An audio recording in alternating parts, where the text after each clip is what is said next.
Good morning, everyone. We are allowing all the participants to engage here, so let's give another minute or so to give everyone a chance to get logged in to Zoom that is now functional.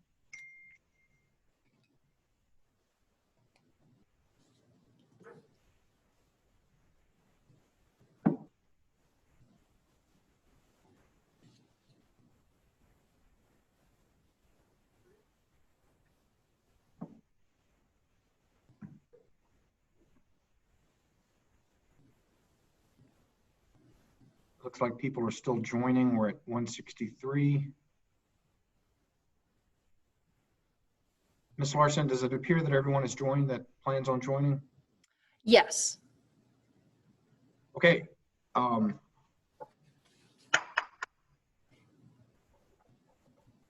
Let's convene the Colorado Oil and Gas Conservation Commission hearing on August 24th at 10:02 a.m. Ms. Larson, roll call. Commissioner Boag. Here. Commissioner Gonzalez. Here. Commissioner McGowan. Here. Commissioner Mesner. Here. Commissioner Nanjapa. Here. Commissioner Putnam. Commissioner Robbins. Here. Mr. Chair, you have 6 out of 7 commissioners present. Thank you, Ms. Larson. And welcome. Welcome, everyone, to the Colorado Oil and Gas Conservation Commission. My name is Jeff Robbins. I'm the chair of the COGCC.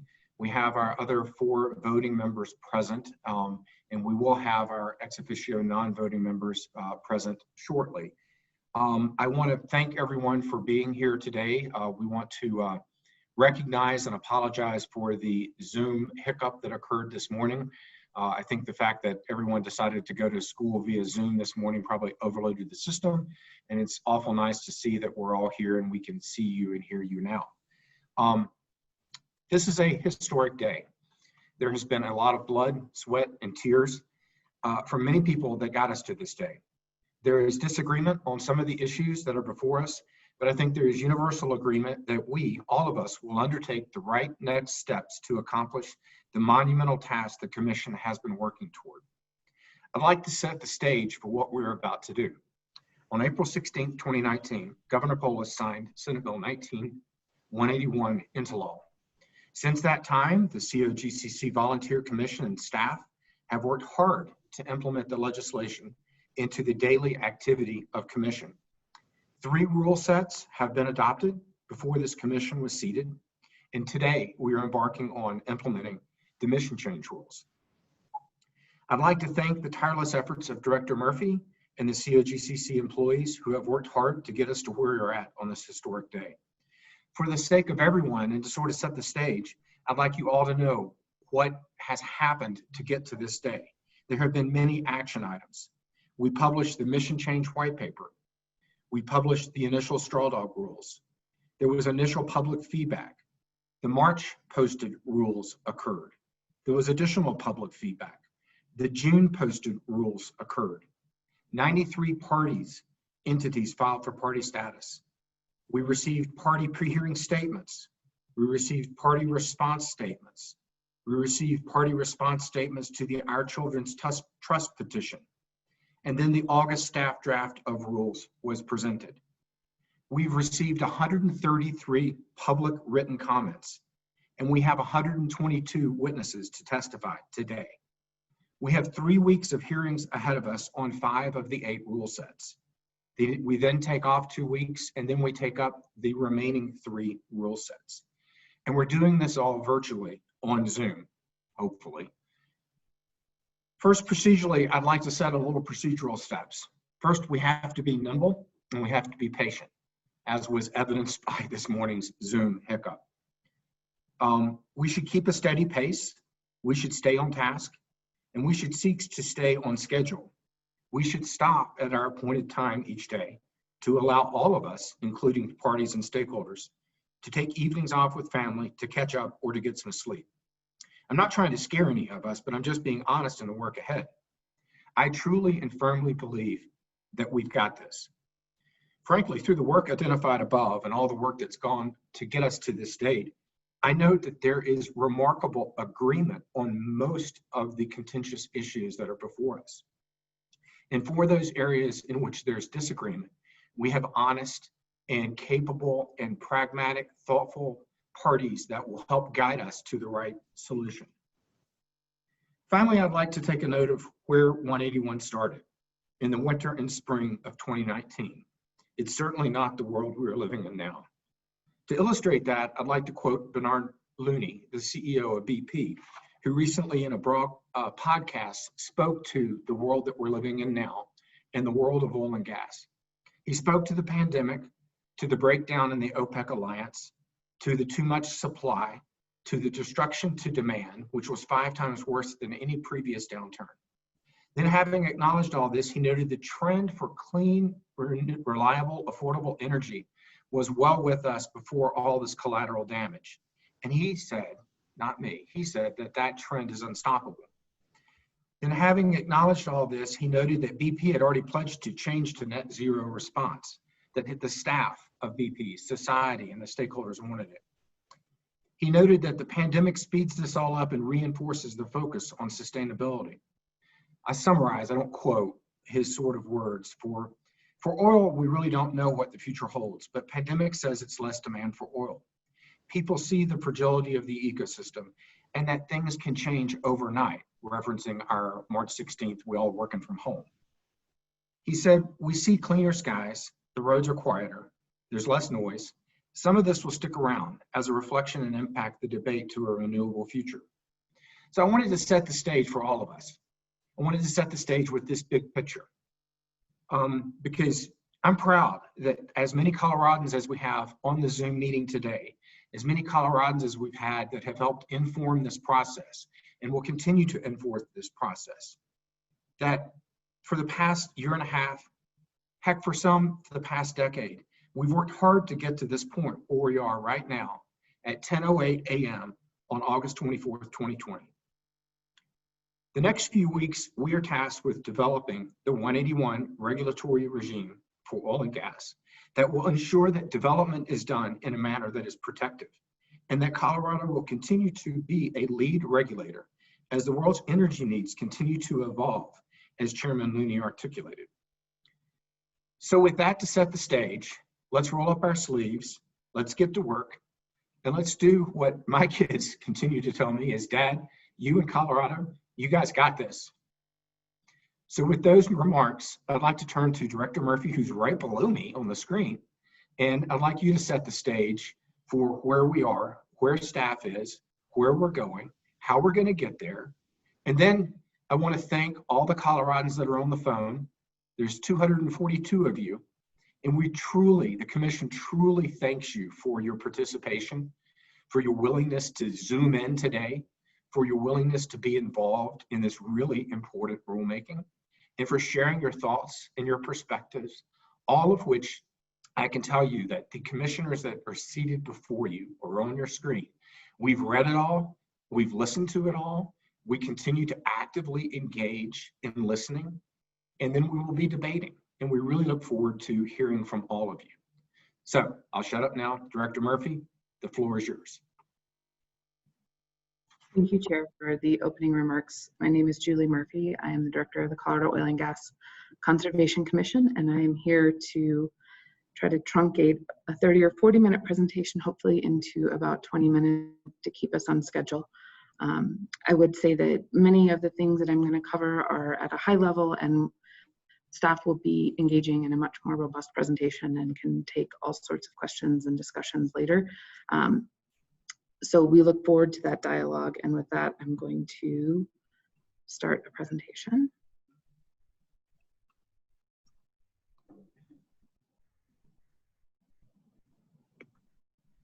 Okay.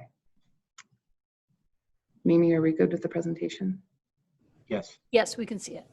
Okay, great, thank you. As the chair noted, I wanted to provide a bit of a trail map for where we've been, where we're going, a very brief overview of 181 for those who are less familiar with it than I am, an overview of staff's proposed changes, and this is based on staff's August 17th revisions that reflect months and months and hours of work from both staff and the parties and our stakeholders, highlighting 3 of the, I think, overarching really big picture issues that our commissioners are going to have the opportunity to resolve for us.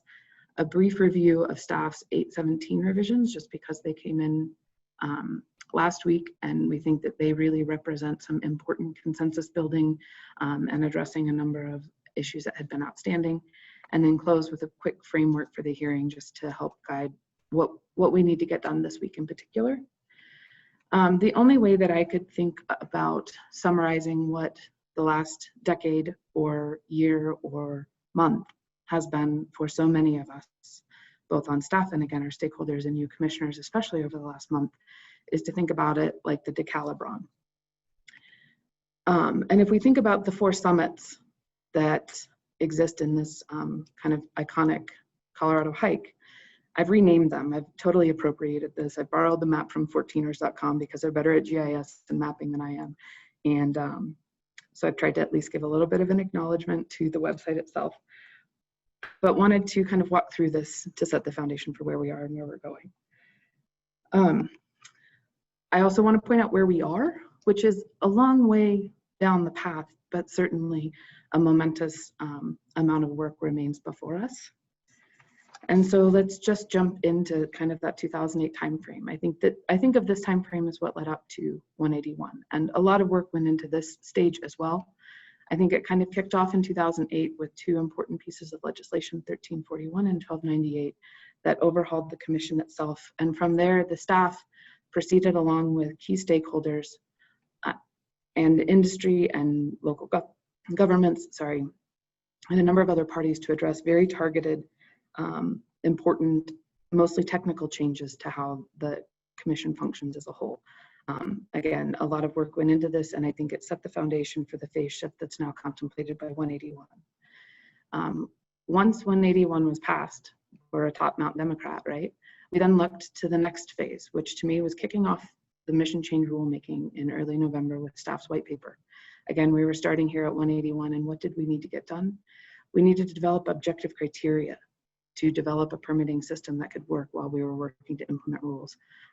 We finalized one of the rulemakings, the ALJ rulemaking in particular, to implement some of the changes contemplated in 181. We also worked incredibly hard with our partners at Weld County to develop a coordinated permitting process given their achievements exercising 1041. So, and I think that what's not on this slide that's important is the amount of work that staff and stakeholders were putting in this process to starting to coalesce around ideas and concepts and changes that would flesh out, again, that phase shift directive of 181. It told us to do a lot of things, but it didn't tell us exactly how. And so we leaned into staff, we leaned into stakeholders to talk about how can we do this. So then once we kind of completed that first kickoff, we looked to the next step, which to me was, what are the technical rulemakings that we achieved? What did we do in the interim? Again, we started on November 1st by launching the mission change rulemaking, by issuing a white paper that reflected so much of the feedback I've just mentioned. And also public comment portals that were very specifically tailored to gaining feedback for staff to consider as it was preparing its first set of draft rules, feedback on the white paper, feedback on the conversations, feedback on what other governmental agencies were doing. We also were able to accomplish 2 incredibly important technical rulemakings called for by 181. The first was flow lines, and I'm so proud of the work that went into that. Colorado now has, I think, the only mapping system for flow lines. We also have, I think, the most rigorous integrity management requirements for flow lines throughout the nation. In addition, we completed the wellbore integrity rulemaking in June of 2020 that I think, well, as has been acknowledged, resulted in Colorado being the nation's leader in terms of groundwater protections from oil and gas wells. This work in the wellbore integrity rulemaking was the work of committed stakeholders who worked together to identify common sense solutions or implementable solutions to issues. And I continue to lean into that rulemaking as an excellent example of how we can come together, agree on the outcome, and then write rules to achieve it. I think that has set the foundation for how many of the rules that are going to be before you in the coming weeks have been developed. And we hope that you'll take a look at the work that has gone into it as you evaluate whether it meets what you think the objectives are for Colorado. So after completing those 2 rulemakings and like so many trails that back and forth and crisscross each other, there are a number of steps in this last slide that overlap with those 2 rulemakings. For example, we released straw dog rules in January and February of 2020, and that was staff's first informal draft of rules to put pen to paper about what it looks like. It's really hard to comment on rule concepts in a bit of a vacuum. And so this was an attempt to actually put the words on the page, see how they read, see how they work together, and understand what concerns stakeholders would have. With the feedback that we received between the straw dogs and the notice version, we were able to refine and improve the rule sets. And also you'll note on this, at this point, we had this little hard left turn called coronavirus, right? That was a curve none of us expected, none of us could have been prepared for, and yet we have weathered that as well. And I'm grateful for the time that it provided, if not the outcome, certainly. So from the notice version, we requested initial party input, and the 93 parties spent hours of time putting together feedback to those notice draft rules that staff could then work through as it issued another set of revised rules on June 26th. With that, parties filed pre-hearing statements and responses, pre-filed testimony, staff revised draft rules, and here's the drum roll. That's where we are today. What is, again, not represented on any of these slides is the hours of meetings internally and externally with the commission that has gone into preparing what is before you. And I don't say that to suggest that the rules are perfect. They aren't. They need your vision. They need your input. But I do want to acknowledge the time that Colorado, us as an agency, and the citizens in the industry have invested in this process. It to me is remarkable, and I'm just blown away by it, quite frankly. So now if we come back to if we zoom back out to the macro picture of where we are, I want to point out a couple of things. First, here are summits. Here are the first sets of process, right? Again, acknowledging the work and where we are. What is not on this slide is equally important. There is work by the Air Quality Control Commission. They had methane rules in 2014 that were nation leading. They have done a huge rulemaking in 2017, and then they've undertaken an enormous amount of work to implement 181 as well. In addition, local governments have poured their souls and hearts into these questions of oil and gas regulation from a number of different perspectives, but have invested hard and put a lot of time and effort into these questions as well. I think the last piece I want to close with this trail map is this concept of once rules are implemented, adopted, we move into the implementation phase. And on this map, it does show us returning to the trailhead, and I did that intentionally. It is not to suggest that we're returning to where we were in 2008. That's not it at all. But sticking with the hiking analogy, in any time I've gone on an especially grueling hike, as I did with this once and almost thought I wanted to fall down on the trail at one point in time, what I experience is that when you return to the trailhead, with the experience and what you've accomplished through the day's miles, breathtaking moments, and stunning vistas or lack of oxygen, is a more complete picture of who you are and where you want to go. And so for me, it is very iconic to think about returning to the trailhead at the completion of these rulemakings, because it is with the benefit of all that has come before it. So with all of that, I guess more thematic piece, I would jump now into some of the more substantive pieces, which is a quick overview of 181. Again, it was signed on April 16th, 2019. I might have spent more time on the slide, but I think the 3 key things to think about is that it set a new mission for COGCC, and that's what we're here to implement today. It also changed the regulatory relationship between the Commission and local governments for oil and gas. That is an integral conversation to these weeks of work. And last, just wanted to flag the objective criteria permitting framework. That's what we're working under today. It is in place. Staff is reviewing permits using objective criteria until 4 key rulemakings are finalized. And so as we turn next to what are the rulemakings we've completed, again, the 500 series or ALJ rulemaking, flow lines, wellbore integrity. The flow lines rulemaking on this slide is asterisked because it is one of the objective criteria rulemakings.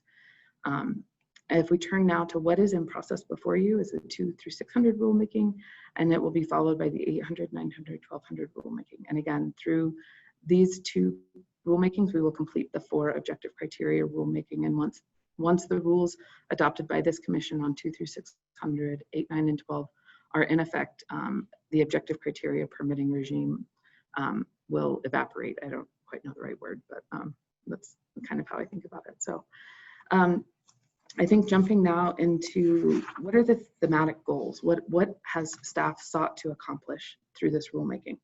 First and foremost is implementing 181. At the same time, given that we were looking at, again, to reuse the same term, phase shift, and since 2008, we've had very targeted, focused technical changes. We had the opportunity to zoom out and look at the opportunities for efficiencies in our rules.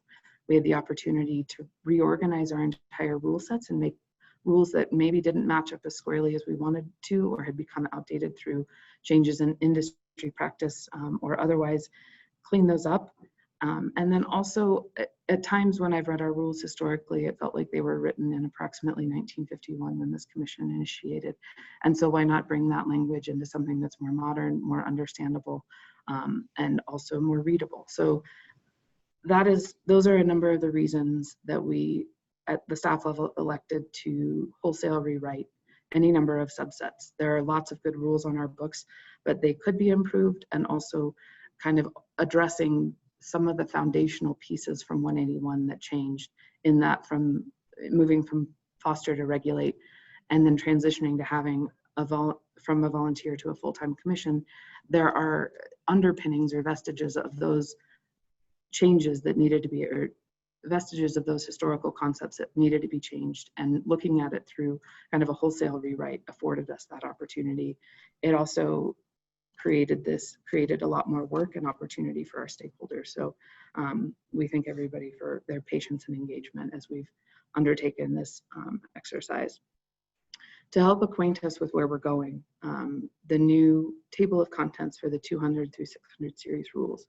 100 series continues to be COGCC's definitions, and the definitions relating to particular series are proposed as part of that rule series for consideration, so that we're thinking about definitions in context. In the 200 series, staff has tried to consolidate the general operating rules for the commission and for operators. In the 300 series, we've tried to consolidate all of the permitting procedural rules. What are our expectations for a permit? How does it move through? And then reference the more substantive rules in 400 and 600 in particular. 400 being operational rules from spacing all the way through plugging and abandonment. 500 relates to how this commission in particular functions and what are our hearing and related procedural rules. The 600 series has become our safety rule set, again, somewhat operational, but very focused on how we're protecting a variety of different receptors. So now, again, I'm gonna probably talk through these slides fairly quickly because we will spend a great deal of time talking through staff's proposed changes to the different rule series. In the 200 series, some of the key changes are in Rule 201 around ensuring compliance of contractors and subcontractors. A lot of stakeholder attention has focused on Rule 209 around the authority to require tests and surveys. Rule 210 with corrective actions, again, that's kind of the first step to enforcement, and folks have keyed in on it. Rule 211 has garnered quite a bit of attention because it authorizes the plugging and abandonment of wells, which is largely an existing requirement, but has been expanded a bit in staff's proposed draft to include ordering of location closure. And again, Rule 218 is a transfer of operatorship rule. Rule 218 is one of the places where we accomplish some of the greatest efficiencies as you look at the cost benefit analysis in particular. I think we've anticipated saving about 3.5 FTE time through the changes that are proposed here. Turning now to 300 series, and I know that we're kicking off with 300 series tomorrow, so I won't belabor these points because you'll be tired of hearing from me about them tomorrow. I think some of the most important concepts are unifying the surface and subsurface permitting process because it provides efficiency in decision making and helps people who care about how oil and gas is going to be developed participate at the right stage of the decision making. And that's created a lot of difficulties for our agency historically and for people trying to understand how we do business. Again, the 300 series is very much focused on implementing a couple of the important directives of 181 around alternative location analysis and also cumulative impacts. And then I think the most important kind of thematic piece around 300 that reflects what I at least have thought we've needed to look at as an organization is shifting to more landscape level planning when it comes to oil and gas. It affords us the opportunity to look at economies of scale, appropriate infrastructure, and also providing some continuity and certainty. So as we turn to some of the more specifics, Rule 301 is focused on the approval and denial process by the Commission itself. It is also where we've started to build in the important new relationship that we're forging with local governments in terms of looking at either sequential or concurrent permitting processes and how we can make those work. We've devoted Rule 302 to the local government framework. Again, this is a new relationship and we have the opportunity to do it well and gain efficiencies. In Rule 303 through 306, we're looking at some of the key information requirements for permitting applications that are necessary, we think, for staff to carry out the directives of 181. Some other important 300 series rules, 306 and 307, describe the new relationship between the director and the Commission in terms of making decisions on permits. This again is a significant shift from how this organization has done business. And so I look forward to those changes and letting you commissioners explore how you want to conduct business. I think the other piece to highlight on this slide is Rule 314 and the importance of comprehensive area plans. I've talked about the importance to me of landscape level planning, and I think comprehensive area plans or CAPs provide a tool that is available to be able to accomplish that. Looking at the 400 series rules, there are some important technical improvements in the 400 series, but many of the really substantive meaty provisions in terms of improving overall well function were accomplished during the wellbore integrity rulemaking. I mean, we now have annual monitoring of every well in the state to check its health. That was kind of the catchphrase I used in June, is we're doing annual health checks through Braden head testing. And again, that work was integral and important. Rule 402 helps clean up some of the spacing differences that we've historically encountered, and I think it provides us a good path for the future. Rule 407 is important because it's us looking at the construction phase of oil and gas development. And then Rule 411 has been really one of the most interesting processes to work through, in that we again had key stakeholders from the public water suppliers and industry come together to find solutions. And I think that with what staff has proposed in August, we've really charted a great course forward that I think can accomplish a lot of objectives. So I'm proud of the work that people have poured into that rule in particular. In 400, also especially in 423 and 424, we've been working very closely with industry and other folks who are passionate about this topic to come up with accomplishable, implementable changes to our noise and lighting regs. I put 429 and 430 on here because they're important from a stakeholder, to accomplish some directives from an audit. And Scott Cuthbertson will talk more about that in probably 10 days. And then Rule 431 is a component of us starting to better track reused produced water and understand how different pieces are being used. Turning to 500, again, this is how I think we as an organization, and you in particular as commissioners, are going to function.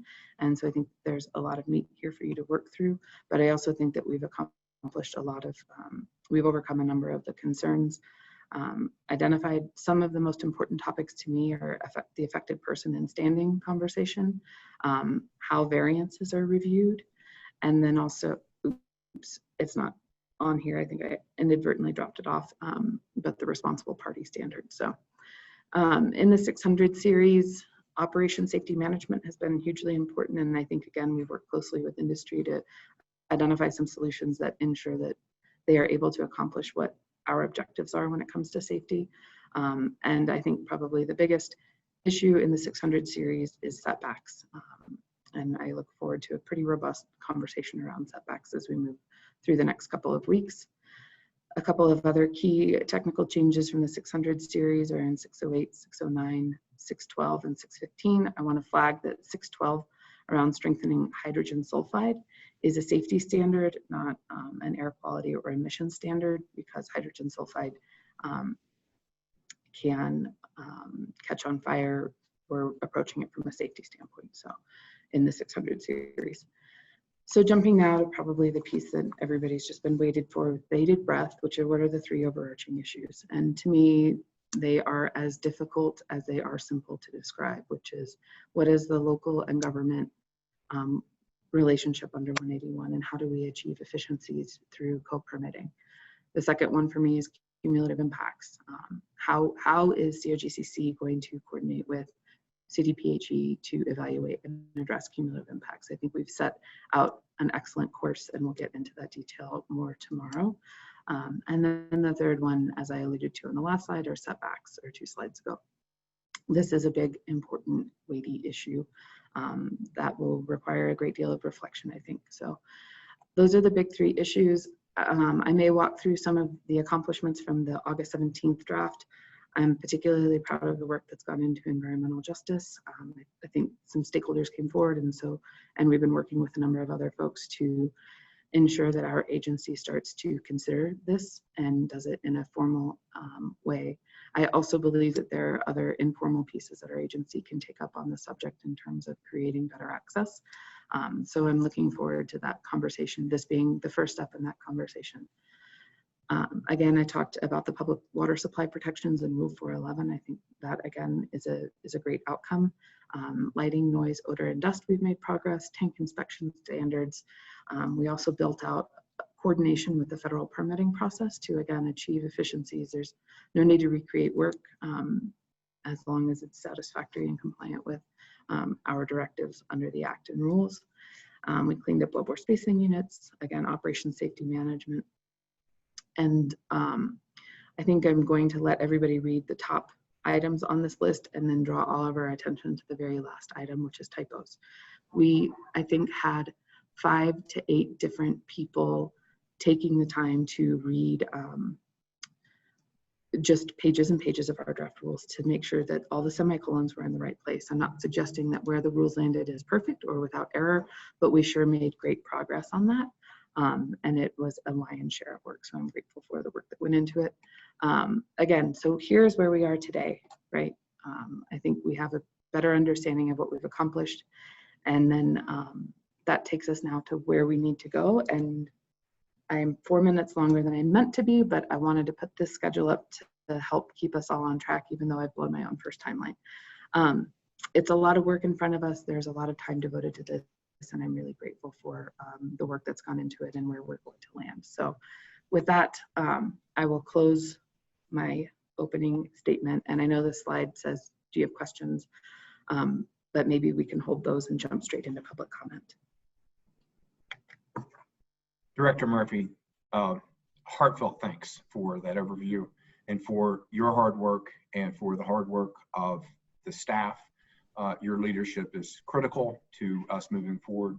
And that was, I think, a really great introduction to the work that has occurred over the course of the last 18 to 20 months.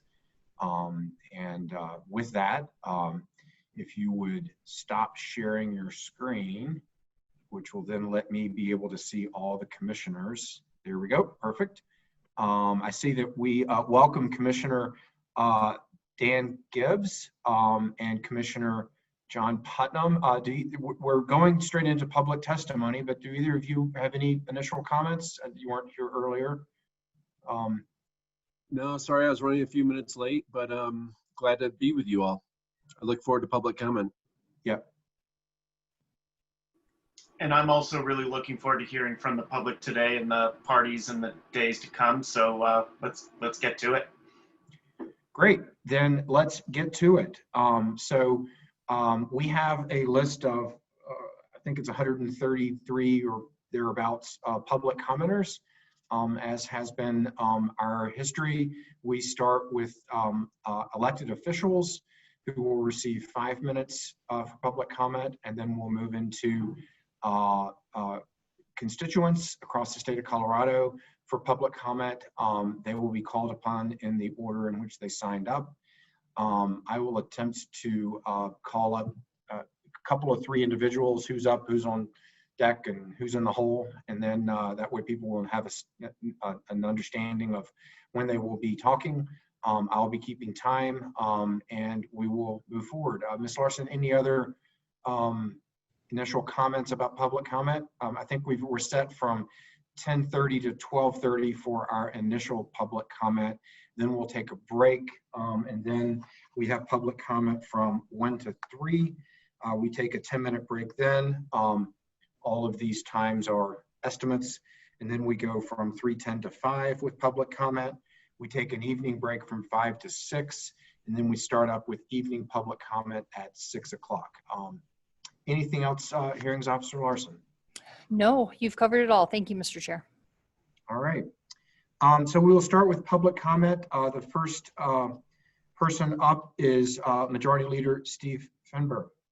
And then the way we'll do this is I'll announce the person, and then Mimi will unmute them, and then they will be able to present.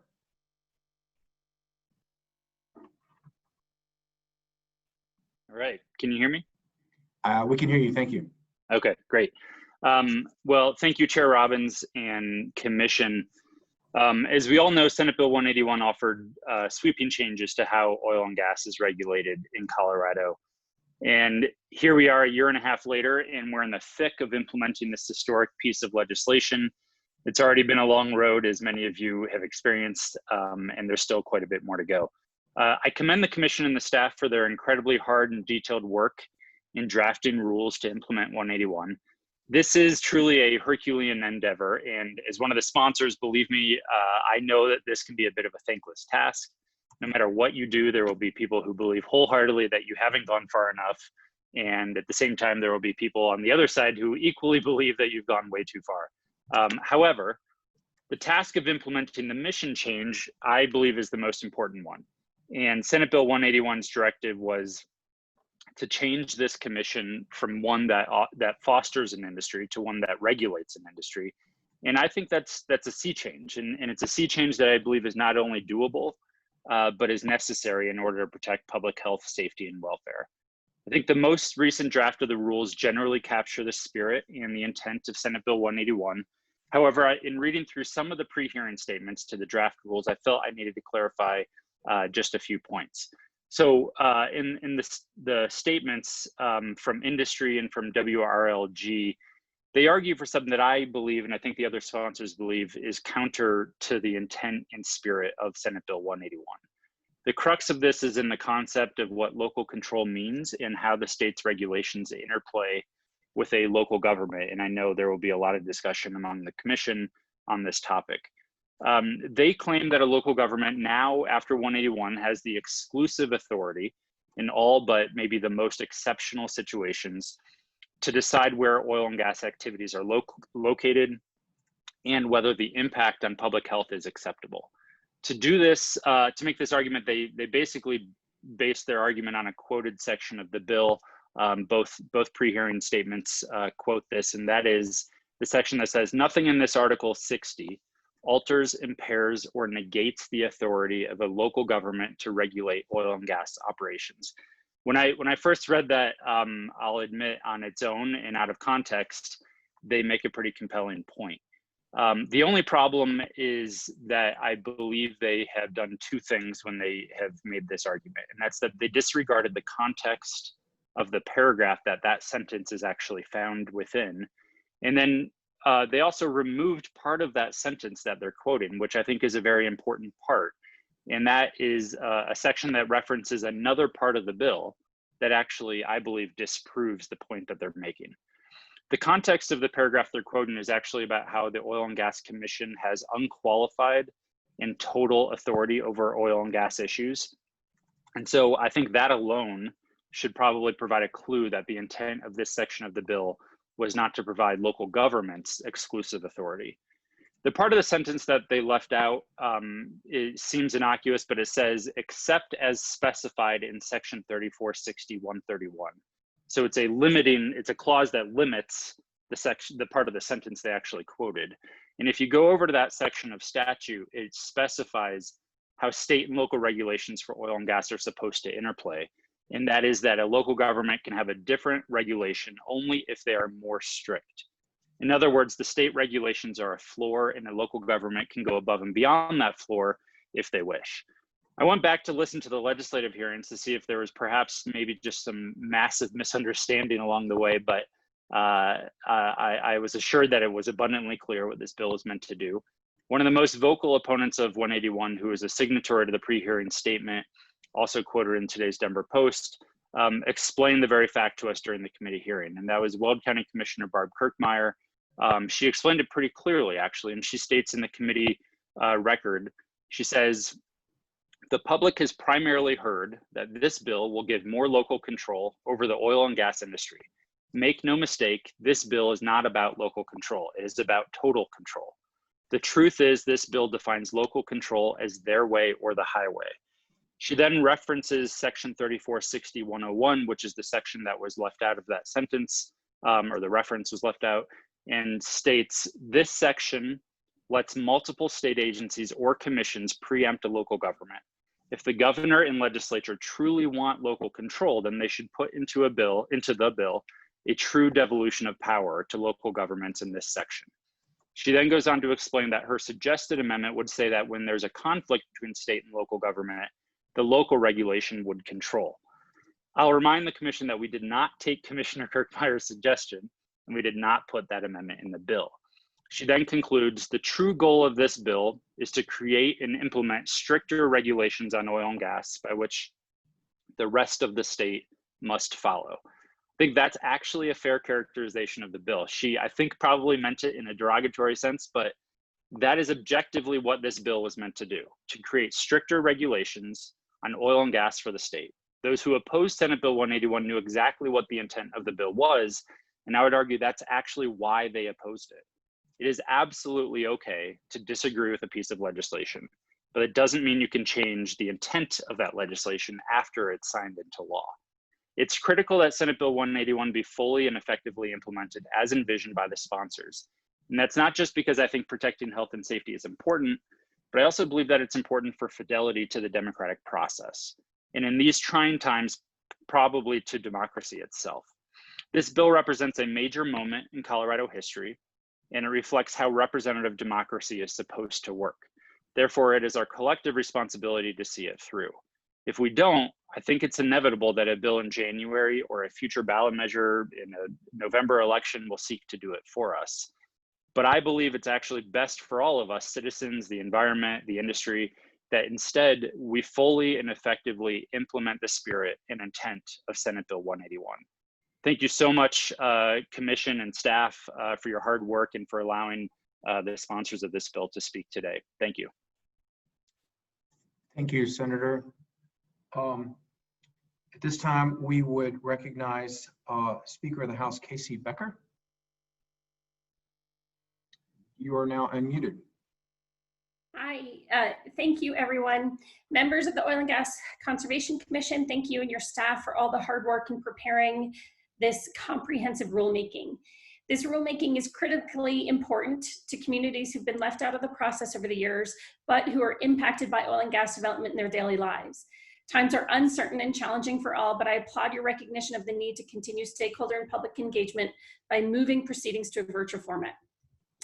We, the legislature, gave you a very ambitious task last year to fundamentally change the way this body regulates the oil and gas industry to protect public health, safety, welfare, the environment, and wildlife.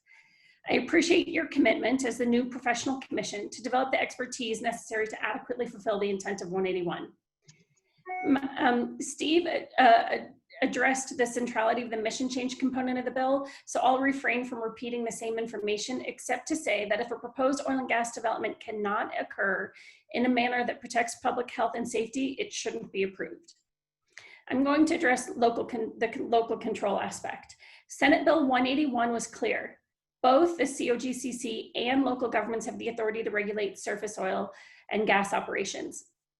The COGCC must protect public health, safety, and welfare in the environment through the entire state by setting a statewide standard or a floor. But we also gave local governments a seat at the table. Those that choose to regulate oil and gas development may create regulations that are more stringent than the COGCC, an approach used in many other industries. While many in the oil and gas industry have reinterpreted this section of the bill, we made many adjustments to 181 to ensure the language is clear. The final change was made in second reading House Amendment L152 to clarify that local government regulations can only be stricter or more protective than the state regulations. If the industry truly believed that language in 181 granted local governments broad authority to regulate oil and gas development in a manner inconsistent with state regulations, why'd they attempt to file multiple ballot measures that would do exactly what they claim 181 already does? The regulatory option we accorded local governments does not grant them exclusive authority to regulate surface impacts. Instead, we created a co-equal partnership between the Commission, who has technical expertise, and interested local governments who have unique knowledge and understanding of the impacts of nuisance type effects on their communities. In the amendment that we added in the House to clarify that that local governments couldn't regulate downhole oil and gas impacts, that wasn't to say that COGCC only regulates downhole. It's just to say that local governments don't regulate downhole. So to be clear, COGCC can regulate surface, air, downhole. Local governments can only do downhole, or can only do surface, not downhole. If a local government chooses to issue their own permits, it does not preempt or negate the obligation of COGCC to protect public health, safety, and welfare in the environment, nor does it allow COGCC to waive its own rules in deference to an approved local government permit. The Commission still must review and grant those permits under its own regulations. If a local government denies an oil and gas permission, the Commission should honor more stringent or more protective than the state. The final rules can be improved by explicitly stating that COGCC will not approve applications that a local government has denied. This practice is already applied by the Office of Reclamation, Mining, and Safety. Regarding setbacks, many have noted that we didn't include specific setbacks in 181, and that's intentional. It's not the role of the legislature to dictate specific technical regulations, but this omission is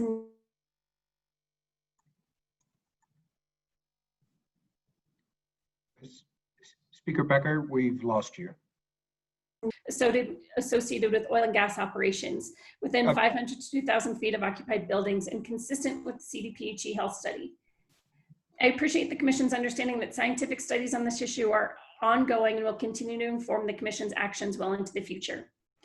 Quickly on alternative site analysis, I applaud the proposed rules describing where an alternative location is required and the interpretation to include specific criteria for how the analysis is conducted. Our intent was not for the alternative location analysis process to exclusively focus on populated areas. Rather, the Commission should create an alternative location analysis process and identify proposed operations near populated areas that may benefit from and be subjected to this additional review. Commissioners, thank you for giving us this opportunity to clarify our intent on Senate Bill 181 when we wrote the bill.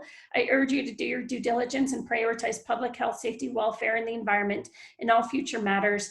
Thanks for your time and all your effort today and throughout this entire process. Thank you, Speaker Becker.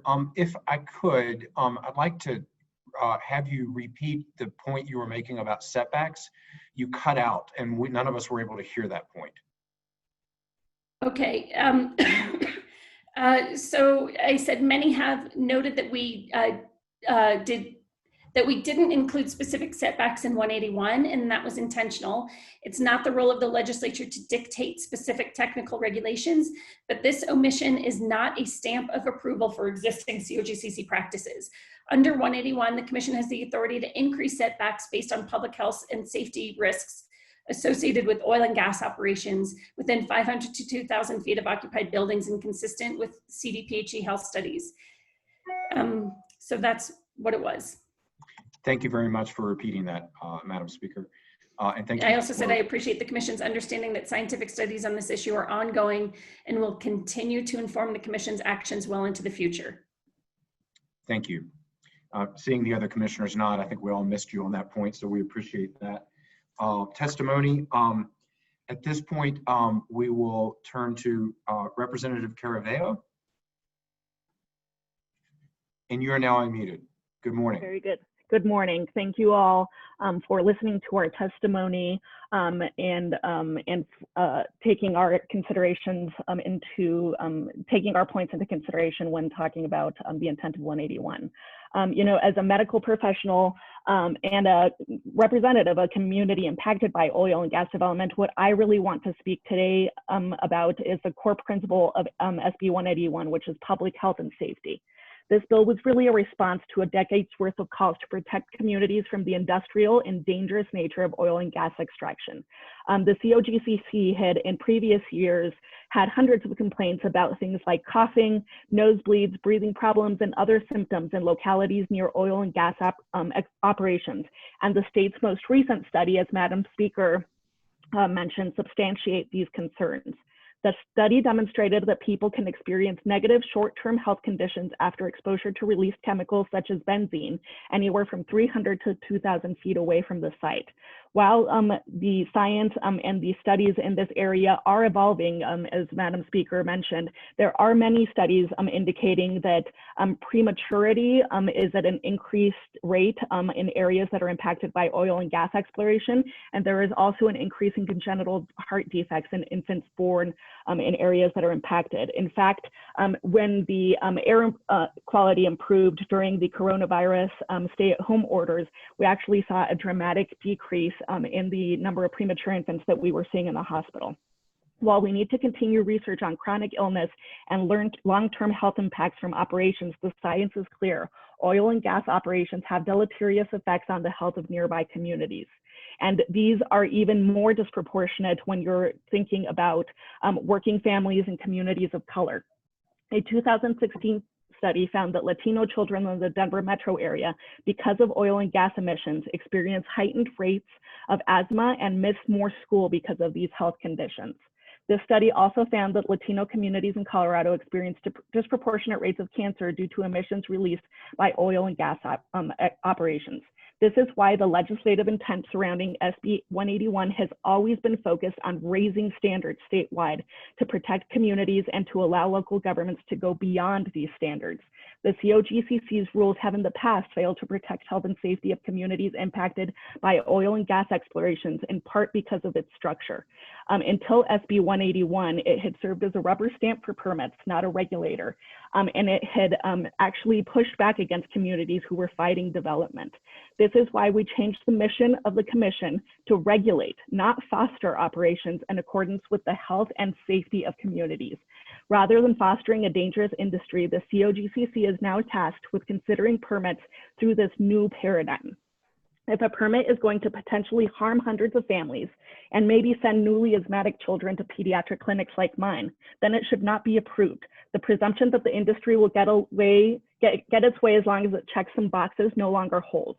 If they cannot operate safely in a community, then the permit should be denied.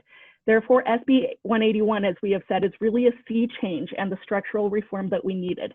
So discussions about setbacks and other policies also need to be considered in accordance with this new mission. Proposed setback rules may not go far enough to protect the health and safety of impacted communities. Again, negative health impacts can occur from exposure to sites that are 500 to 2,000 feet away. The proposed 500-foot setback from less than 10 buildings and the 1,500-foot setback for sites near 10 or more buildings are both insufficient. Not only do the proposed rules ignore recent research published by the state, the rules themselves and the process of drafting them also ignore the primacy of health and safety that we are now supposed to have in the regulation of operations. More stringent setbacks may be difficult for the industry and may disrupt the harmony between stakeholders in this process, yet our primary mission as a state is no longer to foster oil and gas development. We're looking after the health of the families who live near current and proposed operations, and that should be who we consider first and foremost when we establish statewide standards for setbacks.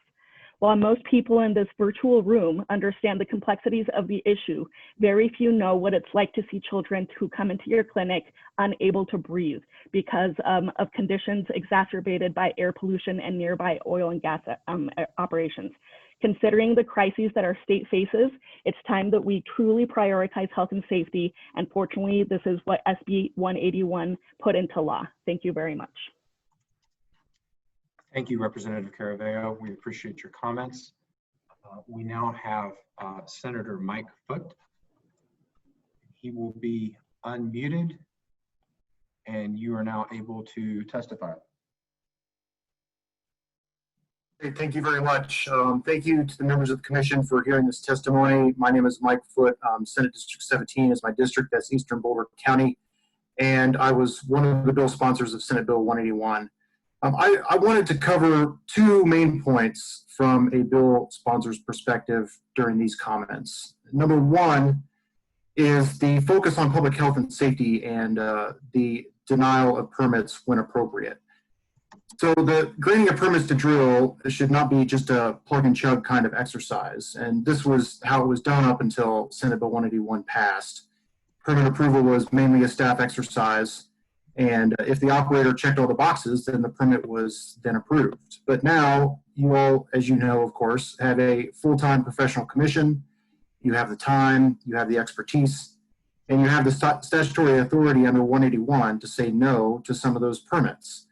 Now, I know that the June 26 draft rules had a number of places where the director and the commission had the discretion to deny permits if those permits did not align with 181's focus on public health and safety. And I know that the industry parties and some environmental groups also have objected to that wide discretion for somewhat different reasons. But I want to encourage you to keep some kind of discretion in place to reject permits. And it should be used kind of like the final check or the final analysis of an application. Basically just trying to figure out if it may check all the boxes, but is it really truly protective of public health and safety? And you really don't have to look too far back to some of the permits that have been granted to see why this would be appropriate and necessary. I mean, you can look at the Livingston pad in Broomfield, and that's caused all kinds of problems as opponents predicted that it would. It all fit within the rules, but everyone knew it would be problematic for the nearby residents, and certainly it has been. You could look at the facility near the Bella Romero School in Greeley, just 1,400 feet from the school building and less than 900 feet from the school's soccer field. It met all the rules at the time as they existed, but could you really sit here today and think that allowing that kind of operation that close to a school and its outdoor facilities is really protective of public health and safety? So the new commission needs to keep its ability to render a final judgment based on all the information in front of it. I think you need to be able to say at the end of the day, if appropriate, this is too much or this is too close. And you have the ability to say no under 181. And you should not foreclose that ability by getting rid of common sense discretion. So the second point I want to address is the local preemption issue and build up upon a little bit of what Senator Finberg and Speaker Becker said on this. But since filings from the industry parties and some local governments have tried to use their take on legislative intent to justify their local preemption argument, I think this area is especially relevant for the bill sponsors to weigh in on. A lot, as I mentioned, has already been said about this, but we know more about our legislative intent than the industry parties do. And the bottom line was this: it was not to allow local governments with weaker regulations to preempt the state. And based upon the latest draft of rules and the statement of basis, I think the staff and the commission has recognized that. I personally happen to remember very well representatives from Weld County asking me to introduce amendments to the bill that would do exactly what they were claiming local preemption would allow. They were saying at that time, look, if you want local control, it should go both ways. But I didn't introduce those amendments, and I know the other bill sponsors didn't do it either. And we didn't do it because it was the exact opposite of what we wanted to achieve. We wanted to make sure that every Coloradan had baseline health and safety protections, not to create a license for some local governments to put drill rigs even closer than they can now. Those amendments never made it on the bill, yet Weld County and others who have put forth this argument have pretended that those amendments really somehow actually got on the bill. And I'm here to tell you that this is just make-believe. As I've said, I represent Eastern Boulder County, but one of my towns, Erie, is split in half between Boulder County and Weld County. I've personally seen the consequences of the different philosophies of oil and gas development up close. And I was not about to sell out the people who live in Weld County by passing a bill that would give their current county commission unlimited discretion to put in huge oil and gas operations next to homes, regardless of the health and safety consequences to its residents. And I know none of the other sponsors were either. So I ask you to please refer back to our 510 statement, which goes into this in more detail. But the bottom line is 181 means the operator must obtain a local and state permit. One does not overrule the other. One does not preempt the other. 181 does not allow a local government to put a drill rig 200 feet away from a house, no matter how much it wants to encourage drilling. So thank you very much for considering this. Thank you for taking our comments. Really appreciate it. Thank you, Commission. Thank you, Senator Foote. We appreciate your comments. Thank you for being with us today. We now turn to Commissioner Jane Balder from Logan County. And you are now unmuted, Commissioner. Can you hear me? We can hear you. Thank you. We look forward to hearing you. Great. First of all, thank you for allowing me to address the commission. My name is Jane Bowder, and I'm a Logan County Commissioner. We are also a member of the Western Rural and Local Government Coalition, but I am speaking on my own behalf. Just a little bit of information so that you can picture Logan County. Logan County is located in northeast Colorado, and our population is approximately 22,000 people. That's about 2 people per square mile for our county. But compared to other counties, we have an unusually high percentage of oil and gas workers. It's approximately 4 times higher than the average Colorado county, second only to farming and ranching. It is also ranked number 2 as one of the highest paying jobs in Logan County. We appreciate these companies and their employees, and they're an essential part of our economy, and we're going to have huge deficits in our budget if we put unrealistic and financially burdensome regulations in place that hurt our small operators. For our rural community and our government, oil and gas operations are an important economic driver. Our rural communities are much more dependent on the good jobs and the tax revenues of the industry, and so we want to protect that. So on to some of the key things. The key tenet of Senate Bill 181 ensures that the Commission cannot alter, impair, or negate the authority of a local government to regulate oil and gas operations. Local governments like ours in Logan County have the best and the most qualified understanding of what impacts our unique communities. This includes all aspects of a local community: its environment, mitigating nuisance issues from oil and gas, its economy, its tax structure, and related funding for social and emergency services and more. And the staff's proposed rules would impair or override local authority in numerous ways. As a county commissioner, we have intimate and thorough knowledge of a variety of issues like local land regulations.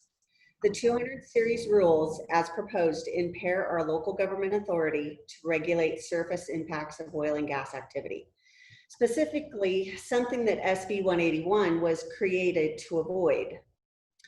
The director will never be privy to all of the details and the surrounding land use factors in regard to mitigation of oil and gas impacts for every single facility in the state. That's why SB 181 and conforming updates to the Oil and Conservation Act plainly empower local governments to make these decisions. The director and the staff should be committed to working with local governments during their permitting processes to identify and resolve any issues early and avoid second-guessing local decisions after the fact. It should be the COGCC's responsibility to consult with local governments before taking land use action. This will minimize conflicts between the state and local governments and allow the state to provide recommendations we expect to endorse and adopt into our permit approvals. We appreciate that the August version draft rules included part of our proposal to compel the COGCC to participate in local permitting, but we ask you to look at it closer and more completely outline how that is to be implemented.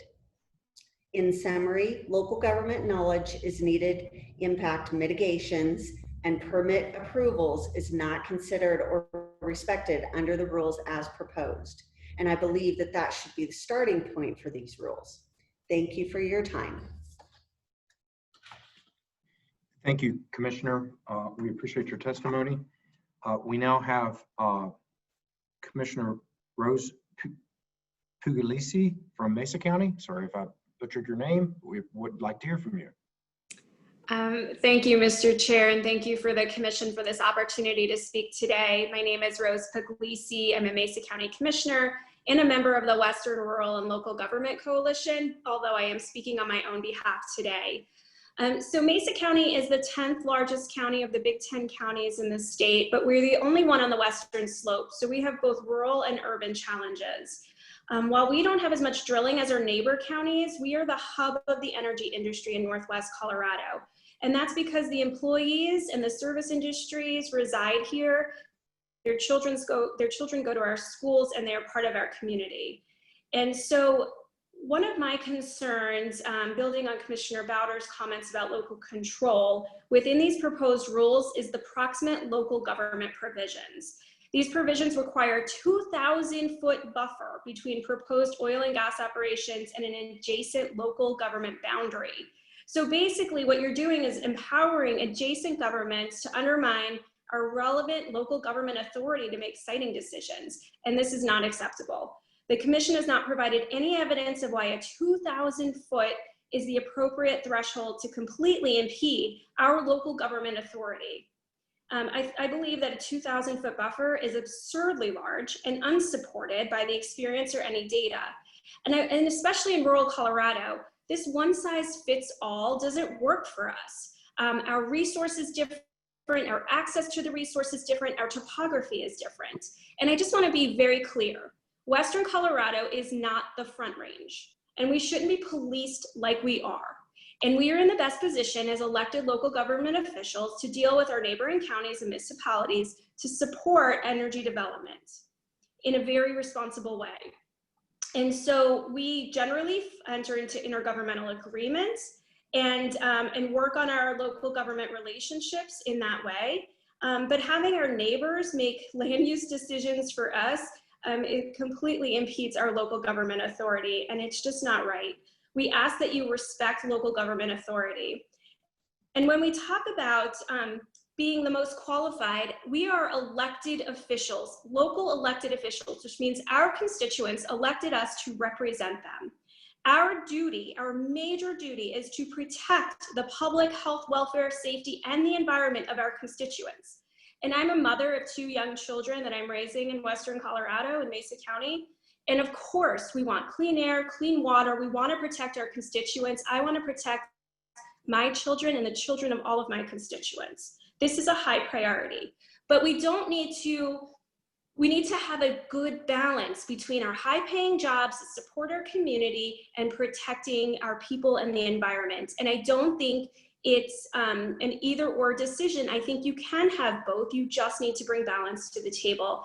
And so that's all we're asking for. As Commissioner Bowder mentioned, we are in the best position to understand our local communities and how we work with our neighbors. And what we're asking for is to continue our local control and to not impede our local control. We will take care of our constituents. We will protect their public health, welfare, safety, and the environment, and we will protect our children.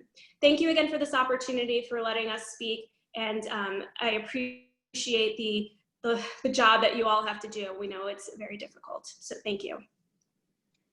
Thank you, Commissioner.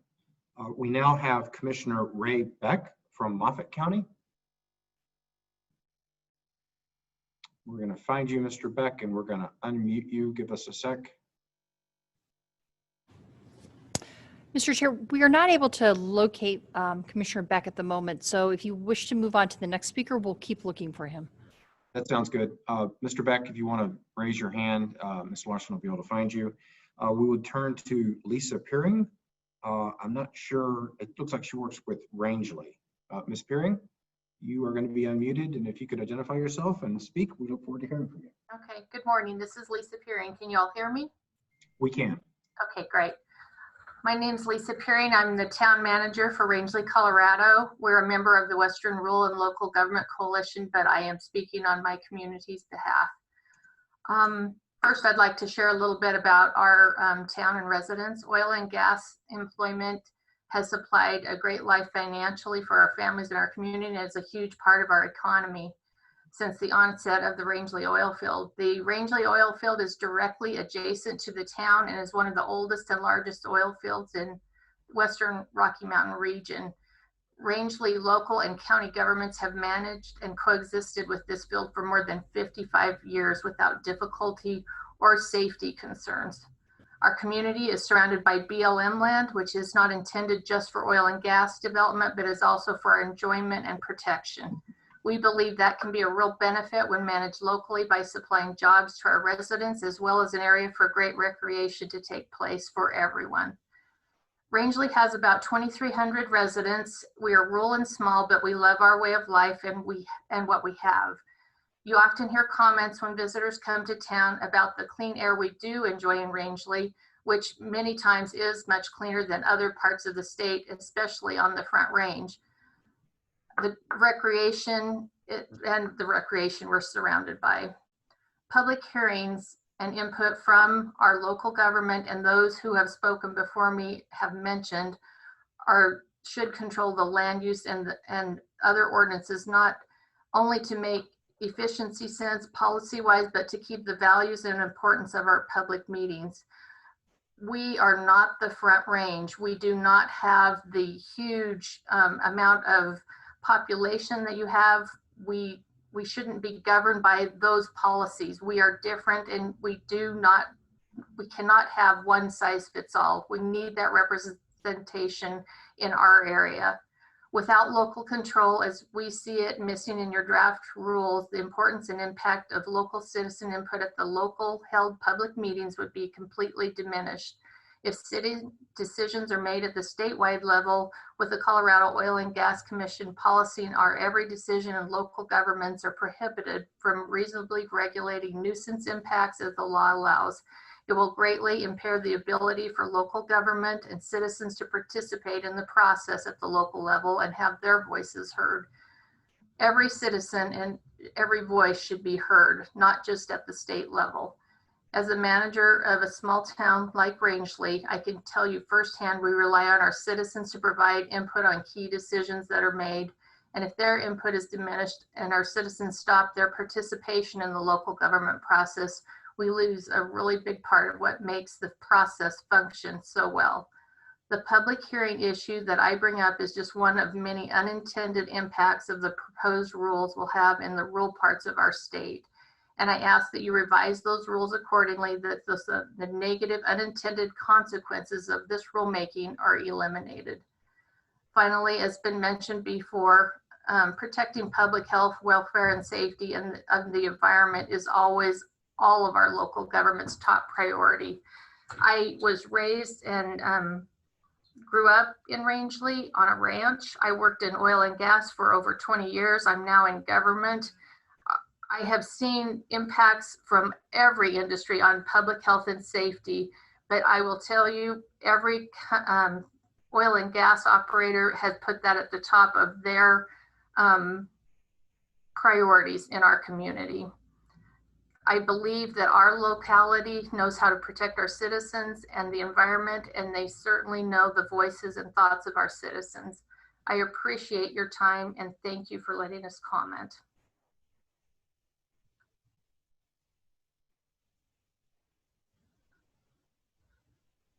I muted myself. Thank you, Ms. Perian. We appreciate those comments. We now will have Terry Hoffmeister, Phillips County Commissioner Chairman.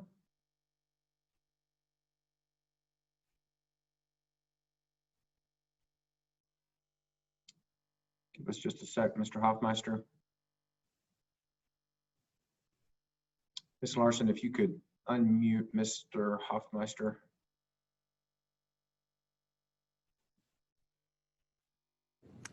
He's now muted. Are we up?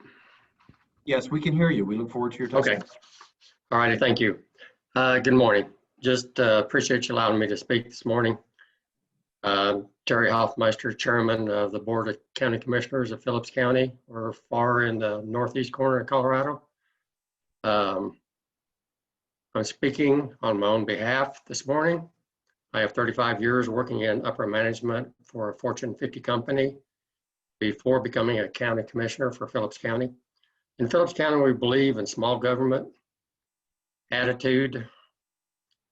Since we are a very responsible county, we did have our Phillips County Fair a month ago and have not had an active case of COVID-19 for more than 5 weeks, with a total of 19 overall for our citizens in our county.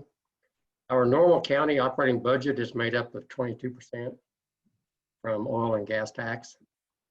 These are all older stripper wells that we cannot afford to lose by more regulation or lose the opportunity to someday drill some new wells for organic fossil fuel. Phillips County has about 4,200 residents total out in the open range country of Colorado. Our residents make their living mostly through farming, ranching, and some form of agriculture, with a few small, very local businesses, in addition to the many ways that these new proposed rules would alter, impair, negate the authority of our local government, which I was voted in to do. Under these proposed rules, almost any person can require the COGCC public hearing, regardless of whether that person resides in the community that made the decision that is to be questioned at a state hearing. I'm trying to imagine a case where a neighboring county or municipality or a person outside of our Eastern Plains, rural Colorado County, would have a viable reason to call the COGCC public hearing, and I honestly don't see it. This would be, in essence, a second guess to a relevant local government's decision. As a result, this would open the door for outside and special interests that have no real stake in our community, impact our local government's ability to do the job we were elected to do. And I totally intend to do my job. That's why I'm here. Finally, Senate Bill 181 quite clearly empowers our local governments as never before to regulate oil and gas. So why are the legislatures who spoke earlier now, at this point in the process, working to get some of the authority back? At this point, what they say, they think, the law means now is irrelevant. Any dispute about the meaning of SB 181 should be decided in the courts, not by these legislatures. That's my opinion. Thank you very much. Thank you for your time today. Thank you for your testimony. We now have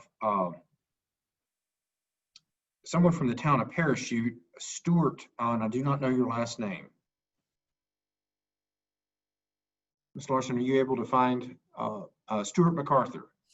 We are looking for Stuart right now, and we do actually have Commissioner Beck.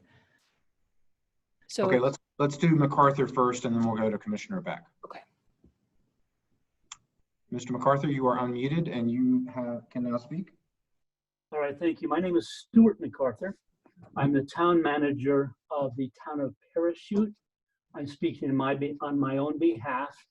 And we're a very small community. The town of Parachute is a small community of approximately about 1,300 people located on I-70 halfway between Grand Junction and Glenwood Springs. The community consists of hardworking and friendly folks adjoined to an unincorporated community of Battlement Mesa, just across the river. Although legally separated, both communities act as economically and support each other in a variety of endeavors.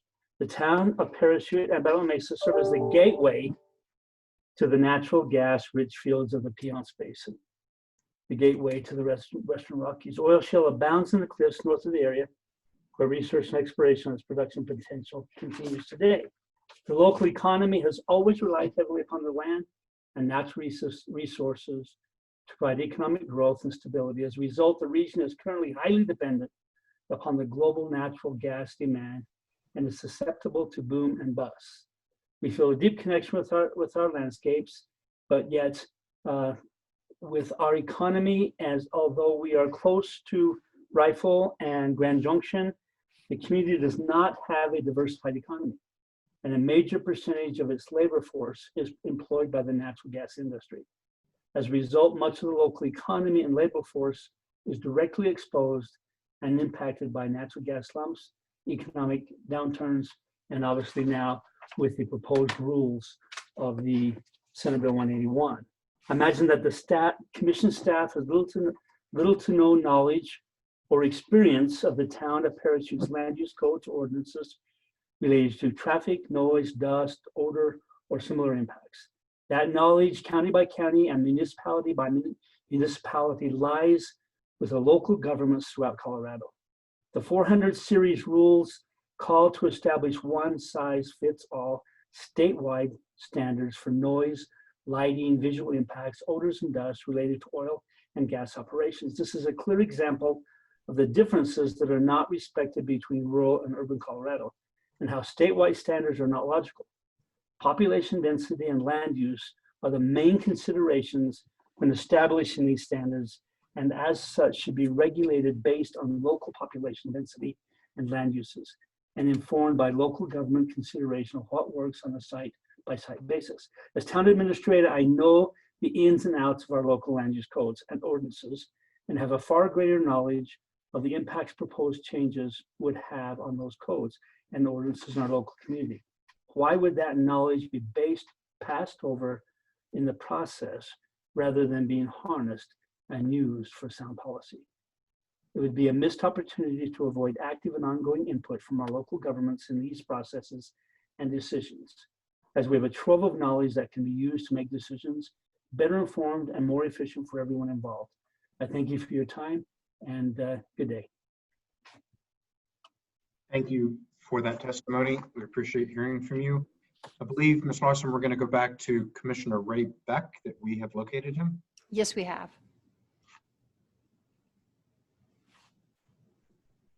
Thank you, Director. Can you hear me?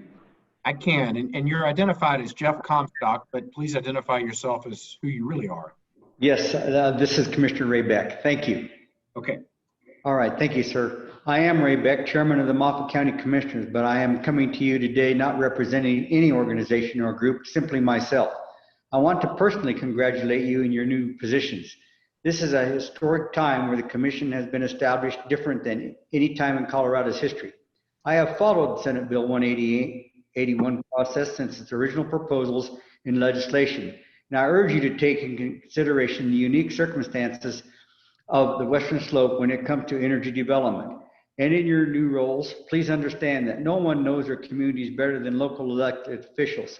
And those elected officials truly do represent the people of their districts, and they do know what's in the best interest of their community, unlike special interest groups that have single-purpose agendas and will likely be testifying today.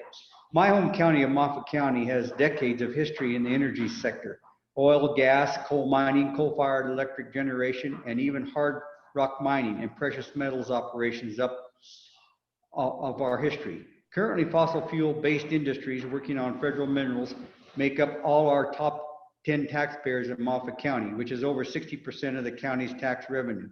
They are the source for best wages and highly sought-after employment in our county. In recent legislative sessions, these backbones of our economy have been gutted. Senate Bill 181 requires you to not alter, impair, or negate the authority of local government to regulate oil and gas operations. I request that you truly do evaluate each of your decisions in numerous ways to assure you are not adding to the devastation Moffat County has already experienced, especially in regard to our local customs, cultures, and economies.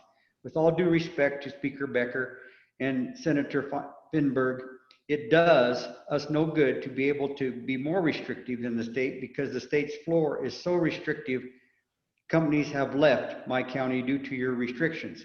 Please draw on elected officials, local elected officials such as myself, to understand the impacts that each of your decisions will have on our respective communities.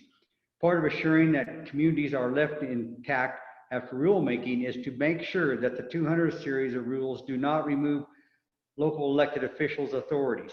For elected bodies that choose to regulate oil and gas surface siting, I sincerely hope you honor those authorities rather than minimize them. Part of my comments acknowledge that the Commission and staff have little or no experience in Moffat County and have not studied how our local use codes and ordinances have been designed to appropriately address development here in Moffat County.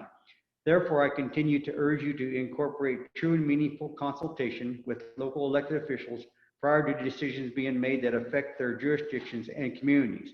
Anyone who has been elected to represent their community understands the unique responsibility an elected person carries and the need Colorado Oil and Gas to meaningfully coordinate with elected officials. I hope you will do the right thing. As you know, our local governments along the West Slope regularly and commonly work with the Bureau of Land Management on land use issues. In fact, it is a daily way of life between federal agencies and counties, especially since 60% of my counties is federally managed. The August 300 series draft rules state the Commission supports creating coordinated processes among the state and federal permitting authorities, which was sorely lacking in previous versions. We request the concept of coordination be cemented in the final rules, and we request you defer to the federal agencies that have undergone NEPA and already evaluated public health, safety, environmental protections. We also appreciate the latest draft rules created as much needed process to exempt oil and gas locations from having to do an alternative location analysis if the location is on federal surface and certain criteria are met. We urge less director discretion and more cooperative direction with the counties and federal agencies. The latest draft rules now state that the director will consider both environmental analysis and conditions of approval from the BLM permit prior to recommending their COAs for sites on federal surface and minerals. I urge the Commission to ensure these common sense and efficient procedures are retained in the federal rules. While I hope I have made myself clear for the Oil and Gas Commission to defer to those local elected officials who truly represent their communities, I must point out that the new proposed rules seem to diminish the role of elected officials. Any Tom, Dick, and Harry can assert a public interest and has the ability to require Oil and Gas Commission public hearing. I caution the Commission that this opens the door for outside and special interests that have no real stake in the community to accomplish an anti-development agenda, and worse yet, circumvents local government's ability to do the job they were elected to do. As you move forward in your new jobs, please assure an appropriate role for the general public exists without giving them an opportunity for mischief. You have been given an unprecedented role in Colorado, and I do not envy your new positions. Thank you for taking my comments. I was personally one of the active elected officials expressing great concern over the way Senate Bill 181 was brought forward to the legislature, moved through the legislature, and ultimately adopted by the legislature with zero regard for West Slope interests. In essence, I felt like my comments did not matter. I continue to have those same concerns as I sit in front of you today with this testimony.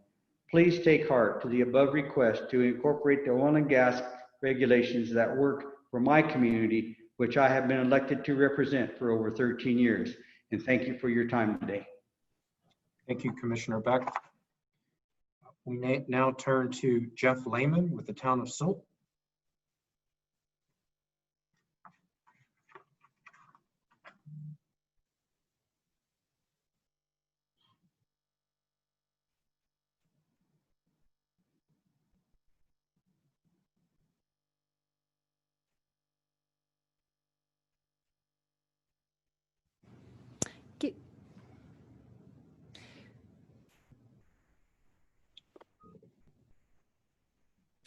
I believe, Mr. Lehman, we are unmuting you, but perhaps, there you are, you're unmuted. Yeah, can you hear me now? Yes. We can hear you, Mr. Lehman. Great, thank you very much. And thank you to the Commission for taking this testimony this morning. Sure appreciate your new roles and the job you have. So thanks for taking the time to hear from all of us. My name again is Jeff Lehman. I'm the town administrator for the town of Silt, and I am speaking today for myself and not for the Silt Board of Trustees. But I would like to tell you a little bit about the town of Silt. We're located on I-70, about 20 minutes west of Glenwood Springs and about 7 miles east of Rifle. So we're out here in far western Colorado. Silt's residents work in tourism, recreation, and retail, as well as oil and gas, but much of our public infrastructure has traditionally relied on oil and gas revenues to really have what we have out here today. And much like our neighbors down the road in Parachute, the town of Silt's Board of Trustees and staff have the most intimate and thorough knowledge of our laws and ordinance related to land use, traffic, noise, dust, and other similar impacts. In a town of just over 3,000 people, that probably isn't surprising. We wouldn't really expect anyone outside of our town to have any knowledge of the ins and the outs of our local laws and our local situation. The issue we have was mentioned before. A key tenet of Senate Bill 181 ensures that the commission cannot alter, impair, or negate the authority of a local government to regulate oil and gas operations. But the proposed rules would directly impair or override local authority in numerous ways, many of which have already been specifically mentioned. Our folks would like to have a say in these matters. From local land use issues to policing potential intergovernmental agreements, undermining the value and importance of local public hearings, to allow any special interest to call a COGCC public hearing. These are all very specific and real examples of how the rules as proposed do exactly what SB 181 was not supposed to do: alter, impair, or negate our local government's authority. I encourage the Commission to revisit and revise these handful of rules to ensure that our local authorities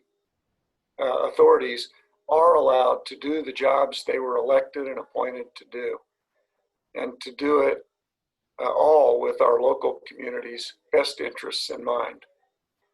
Thanks again for the opportunity to present this morning, and good luck in your work. Thank you, Mr. Lehman. We appreciate your comments. Thank you for taking time to testify. We now have Yuma County Commissioner Trent Bushner.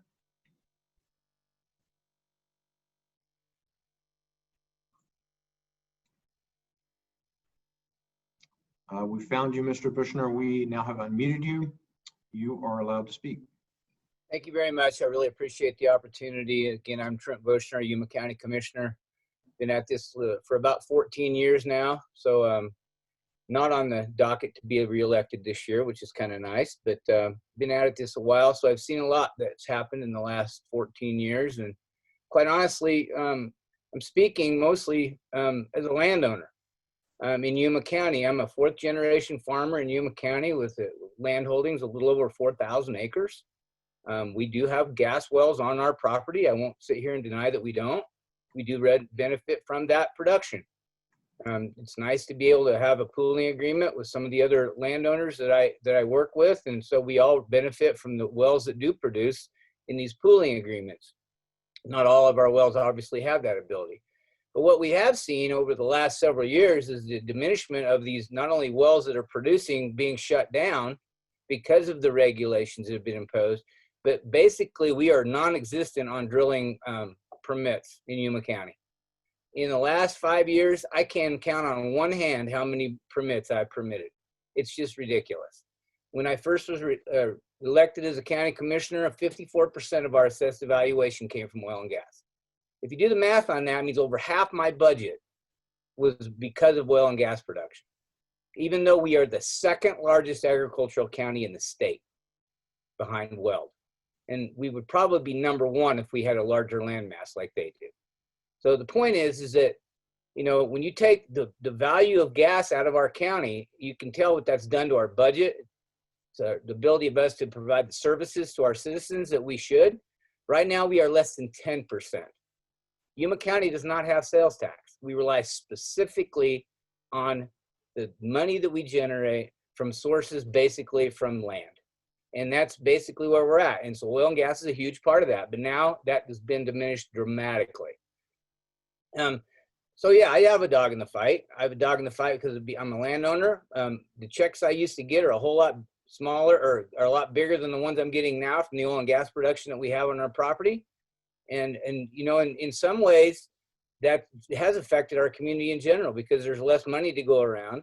The industry in general, and especially if you take the Ray community, the majority of the operators were living in Ray, and those folks have now since left town, and a lot of those production and operations have ceased to exist. And so it's been a real problem, and our communities aren't actually thriving because of it. It's actually really hurting the ability of those citizens and those economies in those little towns that we live in. We have about 500,000 cows in Yuma County. Cows don't care where oil and gas is sited. They don't care where those properties are. They don't care what color those facilities are. You know, what we do is we farm around them because they make us money. We don't care about some of those problems that you know, we seem to. Whenever I go to the Front Range, I look at those facilities and I can't believe the amount of money that has been wasted to try to fence them off and make them look pretty for people so that they're not an eyesore, when in reality they aren't anyway. And it's just kind of ridiculous. Again, the rules, the unintended consequences really, quite honestly, boil down to two things, and that's the economy of our county and the economy of the citizens of our county. And when you start diminishing that, you know, we have a problem in the respect that now all of a sudden we have people that have less in their economy to work with, and we also have less economy in the state to work with. And I've never quite understood how you want to destroy one economy for another. And let's talk about that.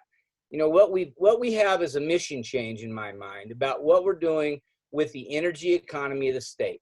We are now looking at 100% renewables, I believe, by 2040. I'm not sure that that's a realistic goal.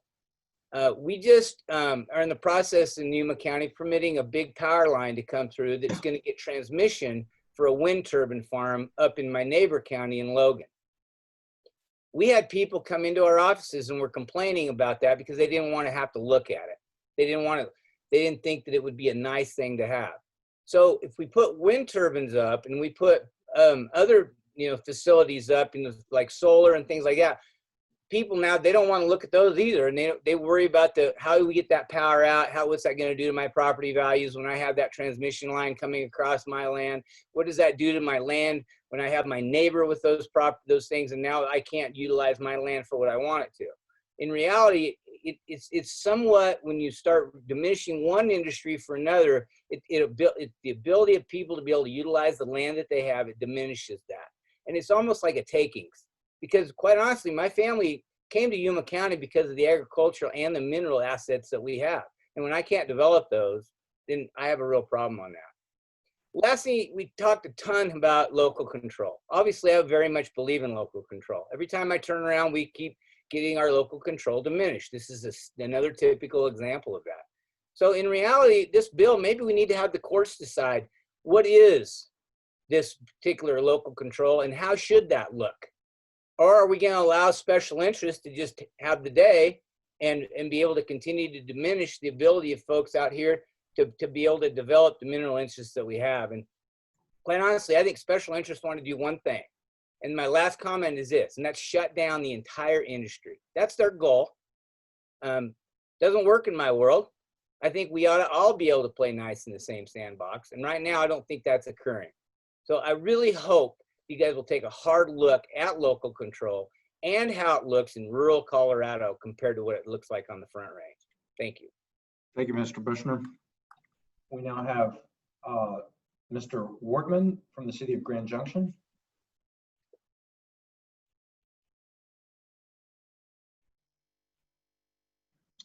You are unmuted, Mr. Wortman. Thank you. I act as the mayor. I'm president of the board, actually, and more of a business situation than a political, which I'm proud to say. I am a Republican, but I've always worked in this community. I've worked my tail off for kids and education, and I've worked my tail off for jobs to come to the Western Slope. And I'm just discouraged because at this point, it seems like, again, we listen to all the people from the smaller places, and we do have a heart, and we do love Colorado, and we love the way that our life impacts other people's lives. People eat our peaches, they drink our wine, they eat our corn, they eat our beef. It's just an economic impact, one after another after another. It seems like every 5 or 10 years, all of a sudden there's this huge impact from somebody over on the eastern slope that thinks that they can manage our life. And the frustrating thing is that these folks are not going to be elected that are going to run this, and they're not going to be answerable. They're going to be able to hide in their little home or their whole office and hole up and basically kind of put a tent up in there and wave their flag very, very vehemently. I'm just really, really concerned after being here for 44 years. I'm 62. I married a girl from Loma, Colorado, a very proud, a college graduate, accountant. And I'm in the sales business and move people for a living. I know why people want the quality of life that they have, but they also want an economically viable place to live, a place that supports its school from the tax bases that are being eroded by these types of regulations. It's very worrisome. I've sat here and I've tried to push for economic development in every direction you can. I've worked my tail off. I did come from Stamford, Connecticut, but I was an 18-year-old kid. I was waiting to be molded into a place, and I molded myself into a place called Grand Junction. It's with tremendous heart that I represent myself. I don't represent the city today, but I can wave the flag of Grand Junction and say we're just on the precipice again. And oh my goodness, I'm so sorry, my phone rang. I am working. It's just frustrating, I guess, is that people read a bunch of statements about debunking from debunked studies. Our air quality has gone up. I don't know how to even change. I'll call them back. Just one size doesn't fit all, folks. We're over here. We're trying to piece together an economy again and keep our tax base going. And as a friend of mine said, a lot of Western Colorado is bad goat ground. Why wouldn't we put an oil and gas rig on it? And why wouldn't we try to extract some natural resources from it? So please listen, come and see it. Bad goat ground doesn't equate to what should be regulated by someone on the Front Range. We should be able to regulate ourselves over here. And I just push strongly for local control, less regulation. We already have the most stringent regulations in the industry. I do know people in North Dakota, and I do know people in Pennsylvania. I thank you for your time, and appreciate any decision you can to just let us do our own thing. We're trying our best to make it happen over here at a pace that we're used to.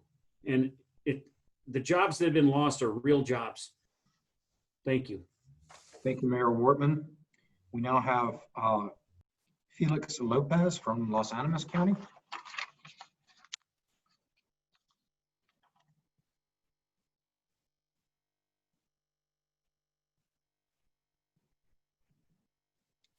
You are unmuted.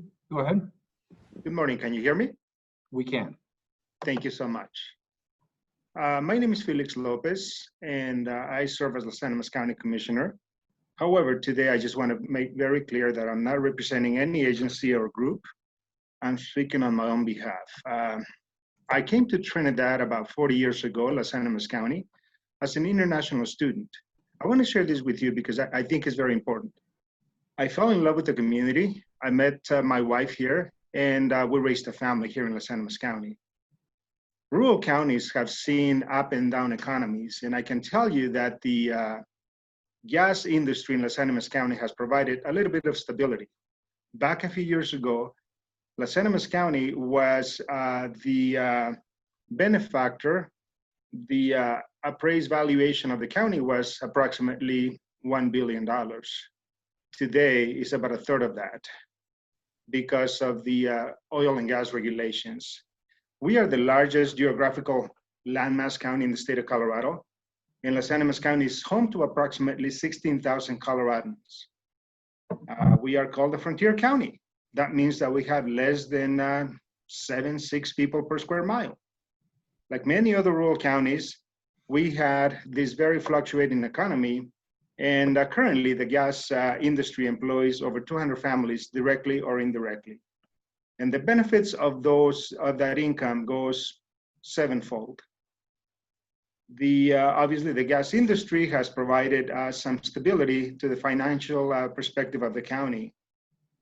Currently, the gas industry is home to about 3,000 active wells that operate within Las Animas County. I want to share with you that Las Animas County first adopted local regulations for well sitting and regulations of oil and gas development somewhere in the 2002 era. And for that, I want to thank the commissioners of those days that they had a fortitude and a visionary perspective to put these regulations in place. The current regulations that we have, of course, they provide reasonable protective setbacks requirements and permit application notification to any and all potentially affected persons and landowners within the gas fracking properties. Las Animas County has been doing this effectively for 18 consecutive years. Very successful. Therefore, you know, one of the colloquial sayings that we hear is, if it isn't broken, let's not fix it. The system is working fine for Las Animas County. I'm asking you today to the commission that you work and support the current regulations that Las Animas County has in place. I can only imagine the responsibility that lies on your shoulders. But remember, it is a partnership, one government agency working with the other one for the well-being of all citizens in the state of Colorado. Under Senate Bill 181, we local governments are required to regulate in a reasonable manner to protect and minimize adverse impacts to public health, safety, and welfare, of course, as well as the environment and wildlife resources.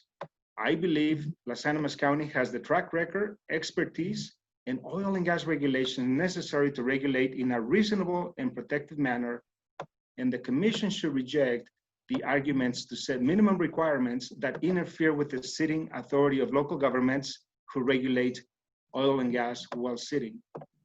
The commission should also refrain from disturbing local governments' decisions without substantial evidence that those decisions do not protect the health, safety, welfare, and environment for local county residents. I would also like to see the commission, the staff, and the personnel play a more active role in the local government permitting process and work with Las Animas County and every other county at the local level, rather than policing our actions and implementing rules that second guess the local authority and decisions. We know our counties, we know our people, and certainly we work well with the operators. Finally, as we have displayed consistently in Las Animas County since 2002, for 18 consecutive years, the citizens' well-being, health, and safety, their welfare in every way, and our environment are always at top of mind and are most important to all of us. There's one simple goal here. I think the anti-gas individuals want to shut down the industry at all costs, regardless of what secondary harm it would cause to rural Colorado and to our communities and to our economies and to our families. Anyone who disagrees with them is discarded as pro-industry. Well, let me let you know that mindset is really untrue. As elected officials, we have to consider all factors that impact our constituents. When new rules are proposed that cripple our economy, but do nothing to tangibly help our environment, while also removing local government decisions, making ability, well, then I believe it's my job and the job of every citizen and local elected official to really speak up. Commission members, thank you so much for your time. I extend to you a sincere thank you for listening to me today. Thank you for your time and have a great day. Thank you, Mr. Lopez. We now have Commissioner Elise Jones. You will be unmuted.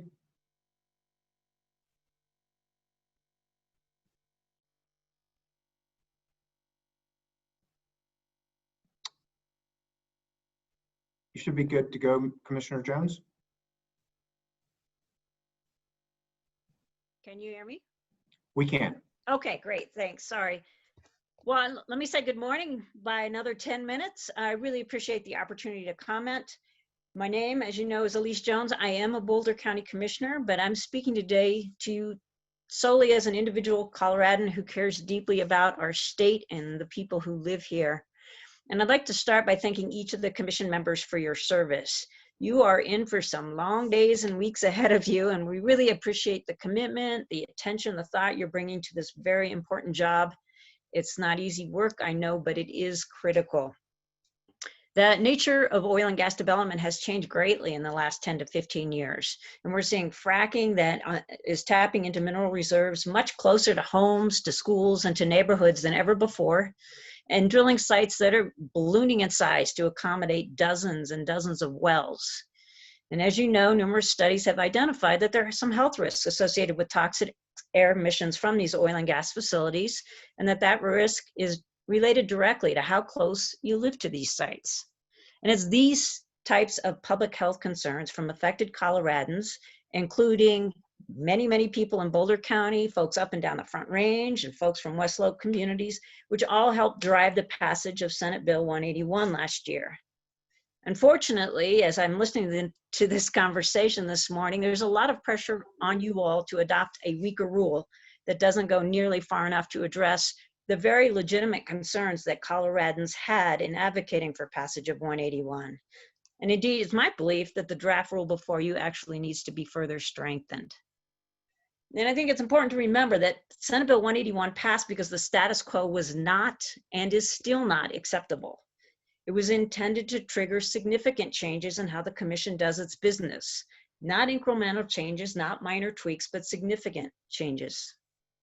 And you heard this morning from the bill sponsors of Senate Bill 181.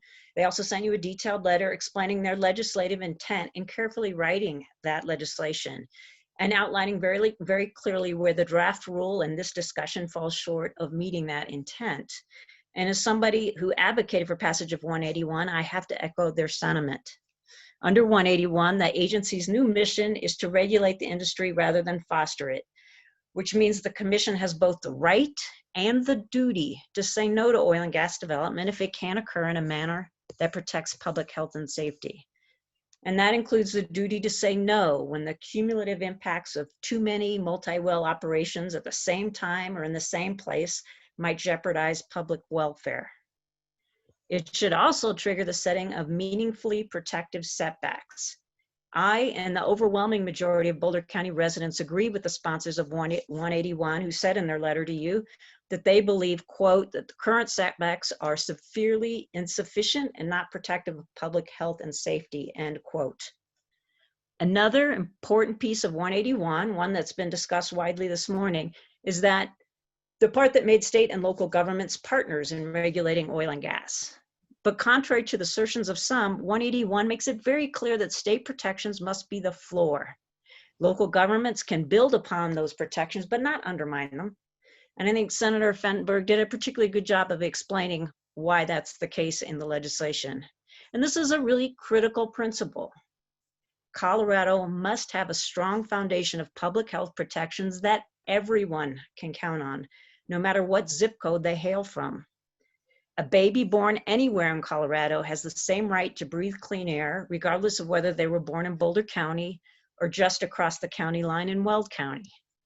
Similarly, a kid living in a subdivision of 5 homes should have the same safeguards from oil and gas related explosions, spills, leaks, toxic emissions as a kid who lives in a 10-home subdivision.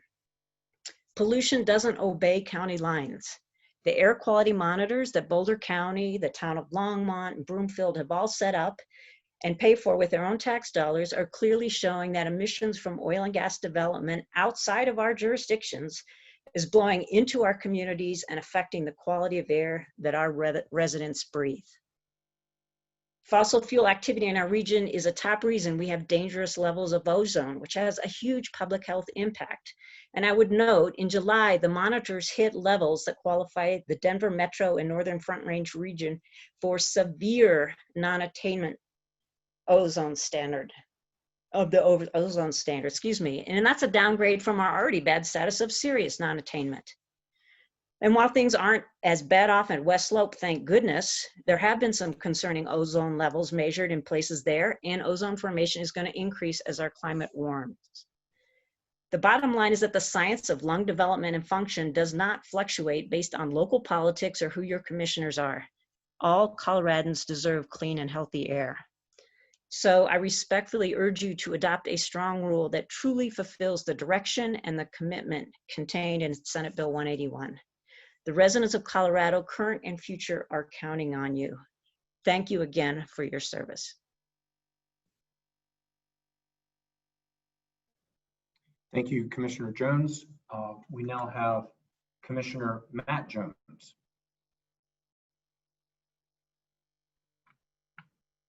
Good morning. Can you hear me? We can. This is Matt Jones. I'm a Boulder County Commissioner, but I'm not speaking on behalf of the county. I'm speaking as somebody who served in the State House and Senate and ran 18 oil and gas protection bills during my last 8 years there. Thanks for doing this. I looked at your agenda. Boy, you're going to be listening to a lot of stuff, so I really appreciate you doing that for me as well as the others. I'm going to talk a little bit about the mission change and also about the local government rules and what people have been complaining about. So the mission change, having run a couple bills on this and in local control each, we always put protection in these bills. That is the theme. That is the priority. That's what the act says. That's what the bill sponsor said this morning. Though you should give them more deference than myself or others testifying today, because that is your legislative intent coming from them. And the letter, it is very strong as to what this commission should be doing. A little bit earlier, you changed the mill levy, and I saw, to me, what was old thinking. Oh, everybody's, you got to get along, everybody need to have a benefit cost analysis. Protection is the priority now. And if you find something that doesn't meet it, you must say no. That's what the law says. On to local control. We always spoke of the state being the floor and local control being the ceiling when we ran these bills, and that's what was in Senate Bill 181. That's what you saw in the letter. They called it a basement in the letter, but the bottom line is it's the bottom. And local governments couldn't go beyond that. And that's because there are local issues that affect things, that change things. You see the way oil and gas operations are being dropped into Erie. We should be able to exceed the state standard to protect those people. There's nothing like talking to an old friend and finding out their child's blood level and the benzene is in the 90 percentile. It's just bad. And so locals should be able to exceed that. And finally, I'll just wrap up with my parents. I'm a Greeley West grad. My parents lived in Greeley and in Windsor later in assisted living for many years. And you hear the comments saying this Weld County feels this way. Well, I'll tell you, there are a lot of people in Weld County that don't like what's going on, a lot.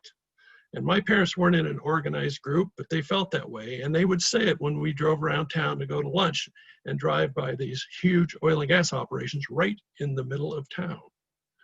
My dad had COPD. He was a World War II vet, COPD. And I often wondered how his breathing was affected by the wells nearby emitting air pollution, toxics, and also the ozone production that comes from them that we deal with in Boulder County, but they deal with in Weld County too.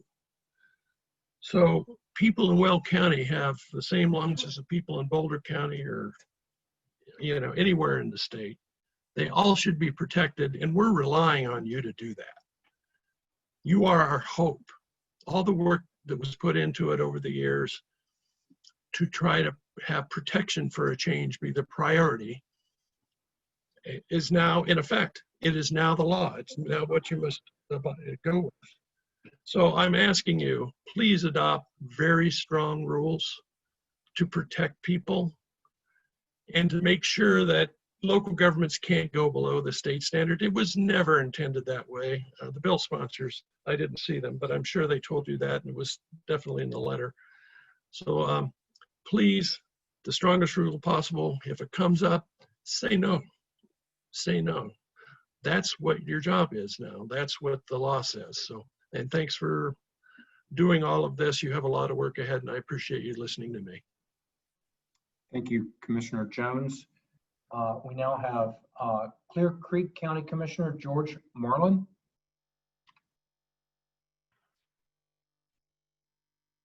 Hello, can you all hear me? We can hear you. Excellent. Okay, so my name is George Marlin. I am a Clear Creek County Commissioner, not speaking on behalf of the Clear Creek Board of County Commissioners. I'm also the Vice President of Colorado Communities for Climate Action.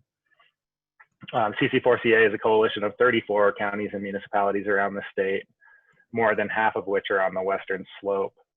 We work to strengthen statewide climate policy. And so thank you all for taking the time to hear me. You've got a long day in front of you, so I'll do my best to keep my comments brief. CC4CA supported Senate Bill 19-181 in 2019, the legislation that precipitated this rulemaking, and we generally support the proposed regulations. Meeting the state's carbon pollution goals will require emissions reductions in all of the major contributing sectors, including oil and gas. These proposed regulations are a major step in that direction. However, as we detailed in our written comments, there are several key areas that need to be specifically strengthened. Chief among those are the cumulative impacts language and the language on venting and flaring. As a county commissioner in Clear Creek, I can tell you the impacts of climate change are very real locally and globally. They're expensive and destructive. The threats to my community and communities all over the state are no longer theoretical.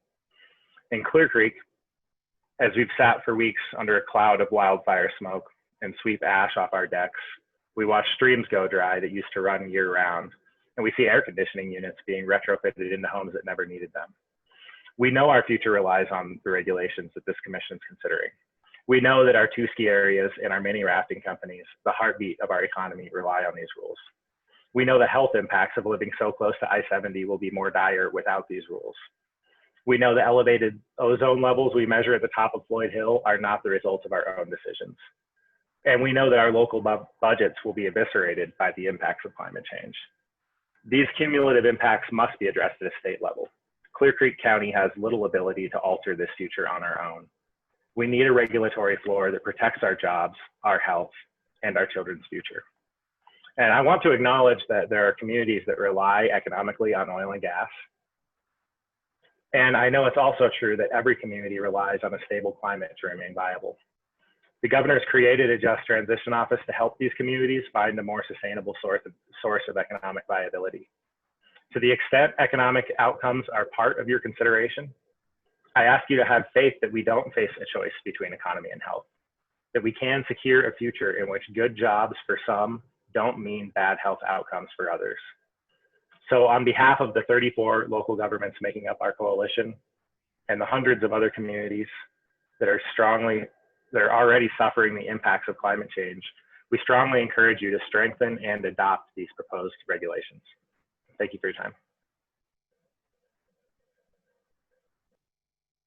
Great. Thank you, Mr. Marlin. That concludes the elected officials who had signed up to speak. And so now we will move to the members of the public that have signed up to speak. Each member of the public will have 3 minutes to make their statement. The first member of the public is Karen Soberg. Looks like we've found you, and we will unmute you, and you can now speak. Thank you. My name is Karen Schoberg. I'm a resident of Mesa County. I live in Grand Junction. We are not the Front Range, and we need to be proactive so we do not end up with the same problems. I point to air pollution as a prime example of that. Therefore, I support the new mission change statement to prioritize public health and safety, the environment and wildlife for the entire state, Front Range and the Western Slope. And here's why. I've lived in Mesa County for 35 years. I've worked on the ground with several grassroots efforts led by ordinary people working as volunteers to protect ourselves and our communities from the harmful effect of oil and gas operations. I've worked with the townspeople of DeBeck who fought against a company wanting to build wastewater pits right near their town. I've worked with people living in and around the small town of Whitewater as they too stood up against another company that was badly managing the wastewater pits so close to their homes you could smell the sickening odors. I've helped fight against a company that planned to drill over 100 wells at the base of the Grand Mesa, right near and around Grand Junction's watershed. And I've heard the painful stories from the people of Battlement Mesa as they methodically worked their way through every obstacle that was put before them to block their efforts to protect their own homes, schools, and water from industry development in the midst of their neighborhoods. These were all people-led fights against the prevailing notion that industry profits should be more important than anything else. So I say it's about time. It's about time for a change in the mission statement, and I urge this commission to vote in favor of it. Thank you. Thank you for your comments. Now we have Steve Allerton, and I'll go ahead and announce the next two so they're ready. Wayne Quaid and Luis Van Vono. Mr. Allerton? Yes, I'm here. Go ahead. All right, thank you. Good morning, and thank you for your time. I judge from my voice, the smoke and soot is wreaking havoc upon it, so I'll do my best. As I said, my name is Steve Allerton. I'm a retired educator. I'm a grandfather of 4, a 62-year resident of Colorado, of which 39 have been in Mesa County. My interest is the legacy we leave for our grandchildren and what the future will hold for them. I greatly appreciate the mission change and hope that every opportunity will be taken by the state, local officials, and citizens to ensure the integrity of its intent. Given the focus on public health, safety, welfare, the environment, and wildlife resources, I believe it is imperative that every decision made by the Commission will be viewed through the lens of climate and in keeping with House Bill 20-1261 regarding greenhouse gases. We live in dire times for a number of reasons, and the Commission is charged with minimizing adverse impacts of oil and gas development. Colorado's communities have had to bear the consequences of adverse impacts due to oil and gas development for too long. No community or person should be exposed to practices that are deleterious to their health and welfare. I support strong statewide rules that recognize the importance of protective setbacks, methane leak detection and repair, and protection of our waterways. During a recent webinar with the Colorado River District, it was stated that with every degree of warming, the Colorado River will see a 3 to 5% reduction in flow. Everything is connected.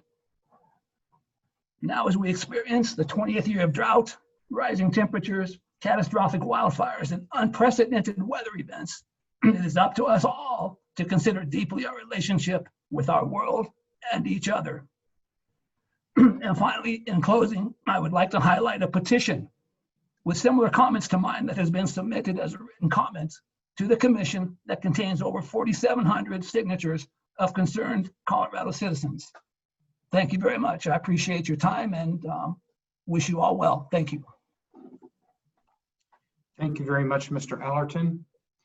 We now have Wayne Quaid.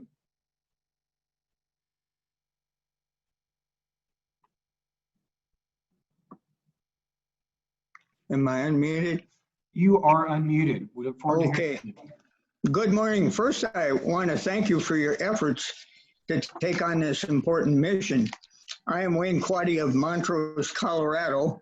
I'm an active citizen, work with various environmental groups and youth programs. Although public lands belong to all U.S. citizens, I feel personally impacted because I frequent them in my outdoor endeavors and my role as a conservation advocate with the Scouting movement. Although I have many concerns, I would like to mention a few. Some of my greatest concerns are cumulative effects, landscape character change, habitat connectability, and climate change. I'd like to mention here a U.S. Forest Service study of landscape character change related to the recreation environment called the Recreation Opportunity Spectrum. It details different landscape characteristics. Certain changes can completely change an experience. As far as cumulative effects, I myself have written environmental documents in my past employment and recognize the negation of cumulative effects as an analysis workaround.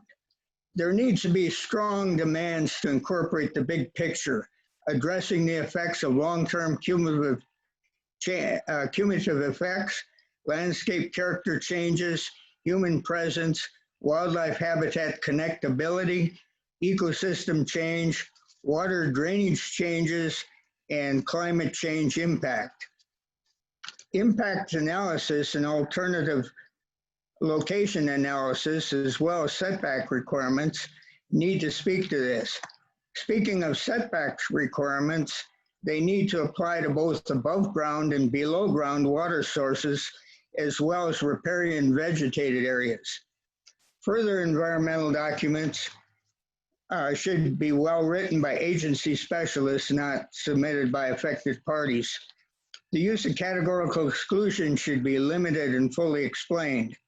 Also, citizen-driven alternatives should be considered, as the Forest Service has done on occasion.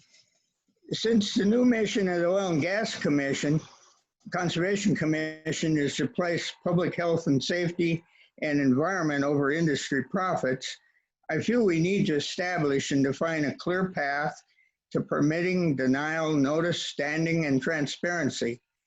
We likewise need statewide regulations to improve consistency and continuity, not local cutouts. The public also needs adequate notice and comment ability, especially in impacted communities and areas of public interest. Again, thank you for your interest and consideration, and I hope it was all right to read my comments. That was just fine. We thank you very much, Mr. Quaddy. And I just want to thank folks for staying within the 3-minute time cycle.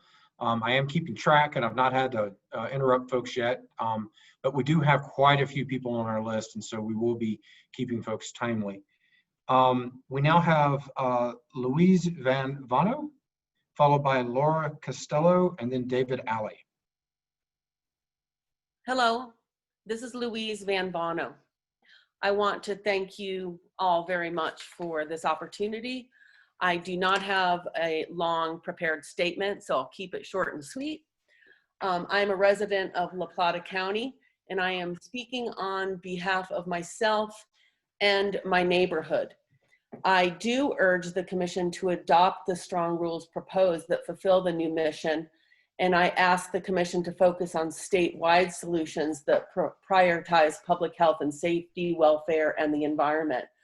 My main concern today is overall climate change and air quality, but very specifically water, because we do have 2 gas wells within 1,500 feet of our home and our neighborhood, and one of the wastewater lines goes right through our property. The water for our community does come from the aquifer.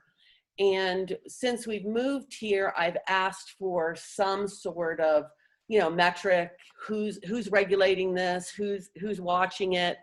And I was told, oh, BP, that gas well belongs to BP, so you don't need to worry about that because they're good stewards of the environment.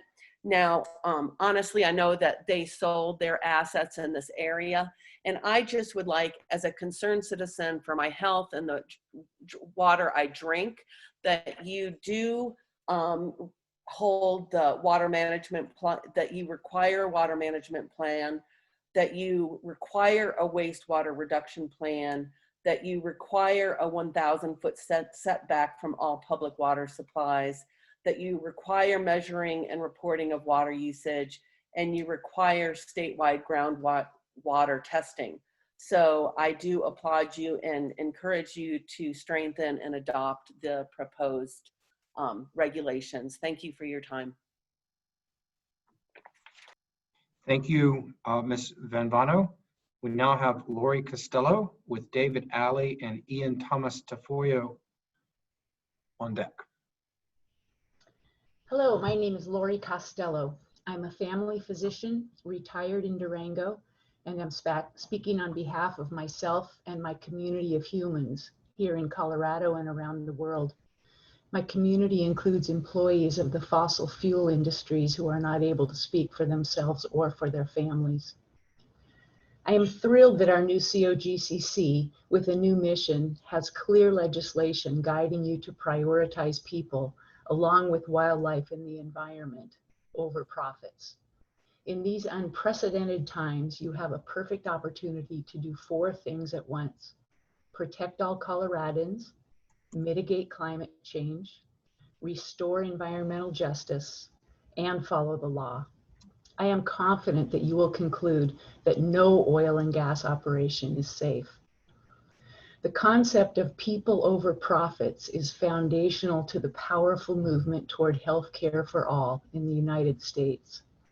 The wealthiest nation on the planet is alone among every other developed and many underdeveloped countries in failing to provide health care for our people. Our health has been politicized.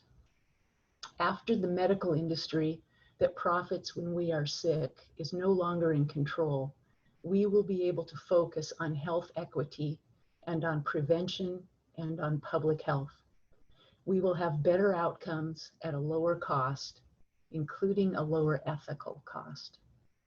We will then look back and see that many industries, oil and gas among them, had a much more powerful and detrimental effect on our health than was admitted, significantly more detrimental than the tobacco industry and couched in more deceit. The financial downward spiral finally admitted to by the oil and gas industry long precedes COVID-19. Their desperate request to postpone rulemaking during the pandemic, when our health is even more threatened by their pollution, provides a sneak peek into who will bear the ongoing costs of orphan wells and other toxic infrastructure after the industry has gone bankrupt. The detailed bureaucratic process of rulemaking is a distraction from this truth. There is no such thing as an oil and gas operation that is safe. This has been proven across the nation and around the globe, proven using peer-reviewed science and proven repeatedly. Let me repeat the wonderful 4-in-1 opportunity before the Commission. You can protect all Coloradans, mitigate climate change, restore environmental justice, and follow the law. You don't need public comment or industry input. Just do the right thing.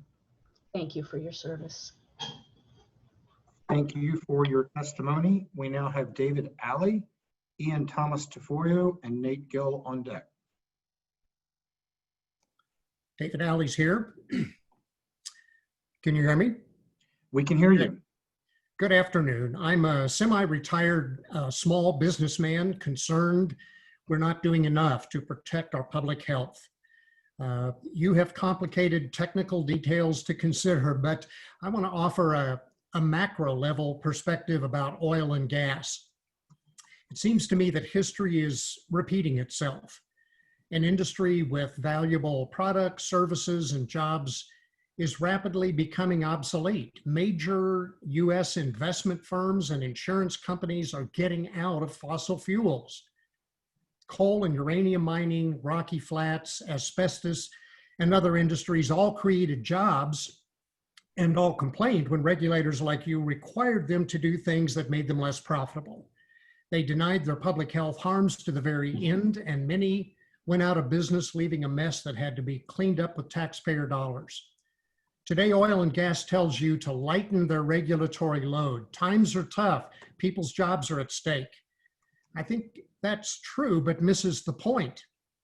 Fracking harms public health and isn't profitable unless subsidized by our taxes. Existing regulatory fines don't seem to change corporate behavior. They're just absorbed as the cost of doing business. And Suncor continues to pollute air and water, undermining public health.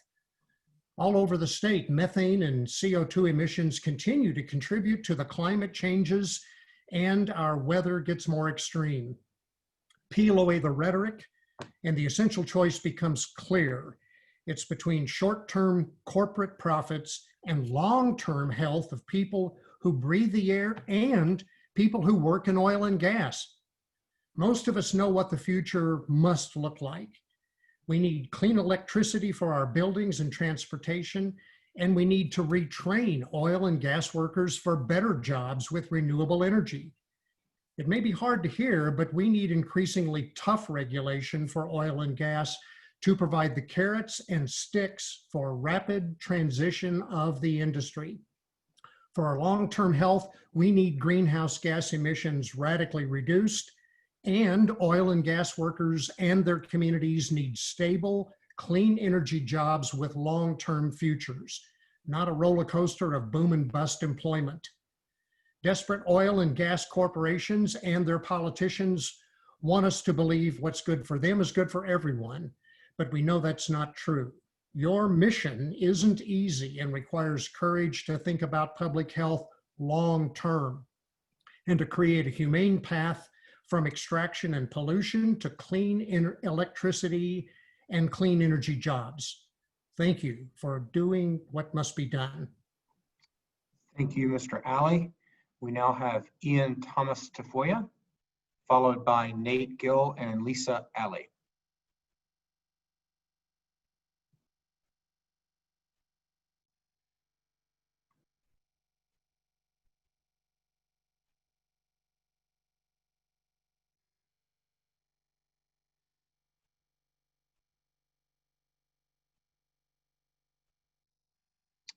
Ms. Larson, are we able to unmute Mr. Tafoya?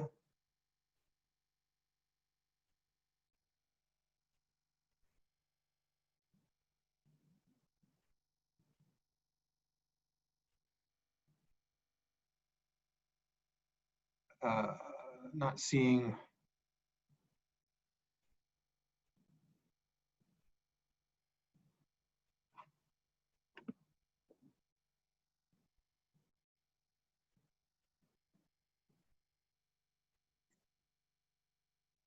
Maybe we'll move on to Mr. Gill.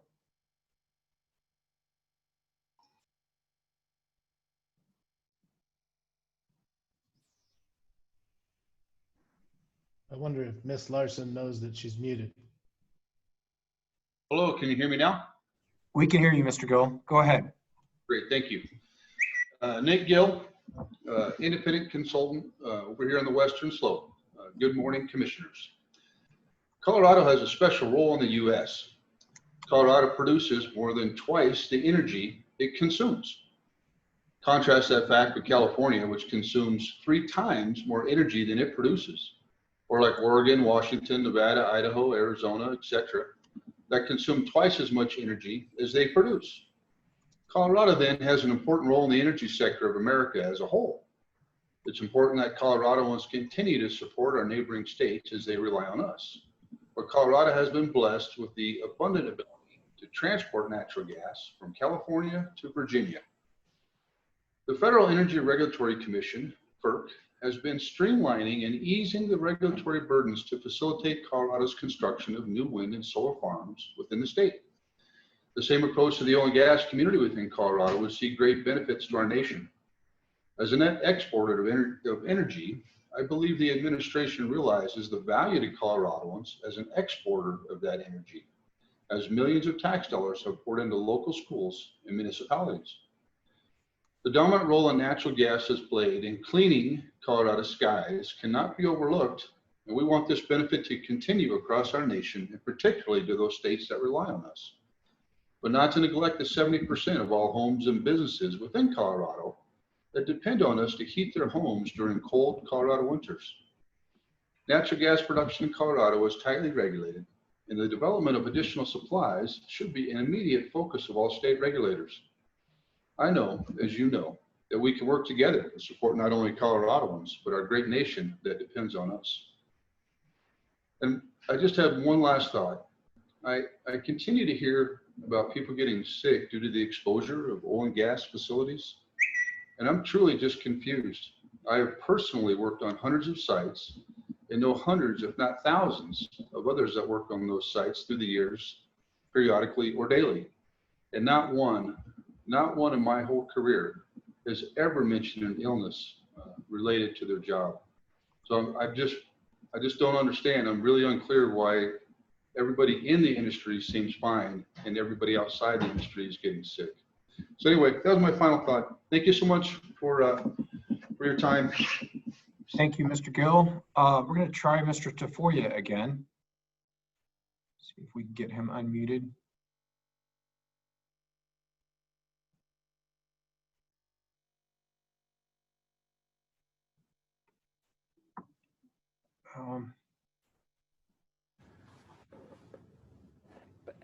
Unfortunately, Mr. Tafoya is not, for whatever reason, we're not able to unmute him when we select unmute. Perhaps he may be calling in on a phone number and Okay. hasn't joined via audio.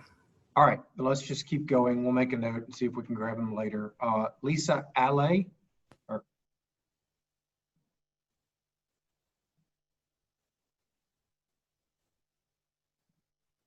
Hi, Lisa, I can see you. We're trying to unmute you. You're ready to go.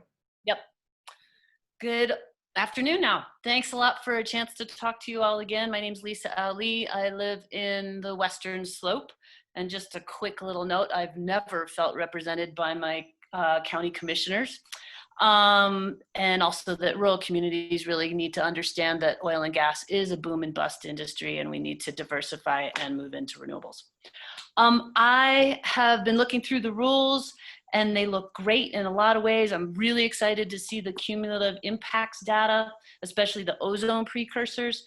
I have a long list of comments that I'll email you, but I wanted to just speak a few of them. First of all, transparency. Please, please, please take out the clauses for confidentiality, trade secrets, and proprietary clauses, because we need transparency, especially around fracking treatments. That industry needs to be open source because they have got to be motivated and need to be fostered to find the safest and cleanest way to do their processes. And also in the section about chemical products records, that needs to be public information from the proposal stage, not from after the fact that it's been put in the ground or after a spill as it's written. For example, if I prescribed one of y'all a medication, I wouldn't say, here, take this, and then we'll see what happens. And I'll tell you later about the side effects and downside of the medication and how it works. That's just ludicrous. We need this information from the get-go and all the way through the process. Involving the public, you've got to notify people, or the operators need to notify people in a much larger area. I would suggest at least a 5-mile radius and even further in rural areas with sparse populations. Notices have got to include all the information like chemical products that are being proposed, emissions, noise, light, dust, hours of operation, and that has to be in every notice throughout the whole process. In something around the caps, in the meetings, it says they have to do at least one public meeting. That's ridiculous. There's got to be adequate number of meetings to reach all the communities that are going to be affected by the cap. You can't just say at least one and let industry get away with only one meeting. Tested surveys, I'm so happy to see that in there. Please make sure that testing before operations of of water, air, and soil are required, and that frequent monitoring it's got to be way more often than 1 year, where it's written in one of the rules, during operations, so that contamination can be caught and dealt with early. Distances, they all need to be longer. Let's get real. Schools, it really needs to be at least a mile away. There's a mention of wildlife habitats with just a ridiculously small number. It's got to be at least 50 miles. Elk travel a long way. Let's see. I didn't see anything where it requires bonds or some kind of financial assurance of cleanup. Maybe I missed it. Maybe it's in there somewhere, but please make sure. On form, if we could wrap up. Yep, wrap up. Keep doing your work. I'm behind you. If you ever need volunteer help, let me know. Have a good day. Thank you very much. Enjoy lunch. Appreciate the pointed commentary. That's very helpful for us. It is now 12:31, commissioners. We have on our agenda a break from 12:30 to 1. As I mentioned earlier, I think we should try to stick with our agenda as best we can. So I would suggest we reconvene at 1 o'clock and take a short break. Yeah, see you in 29 minutes.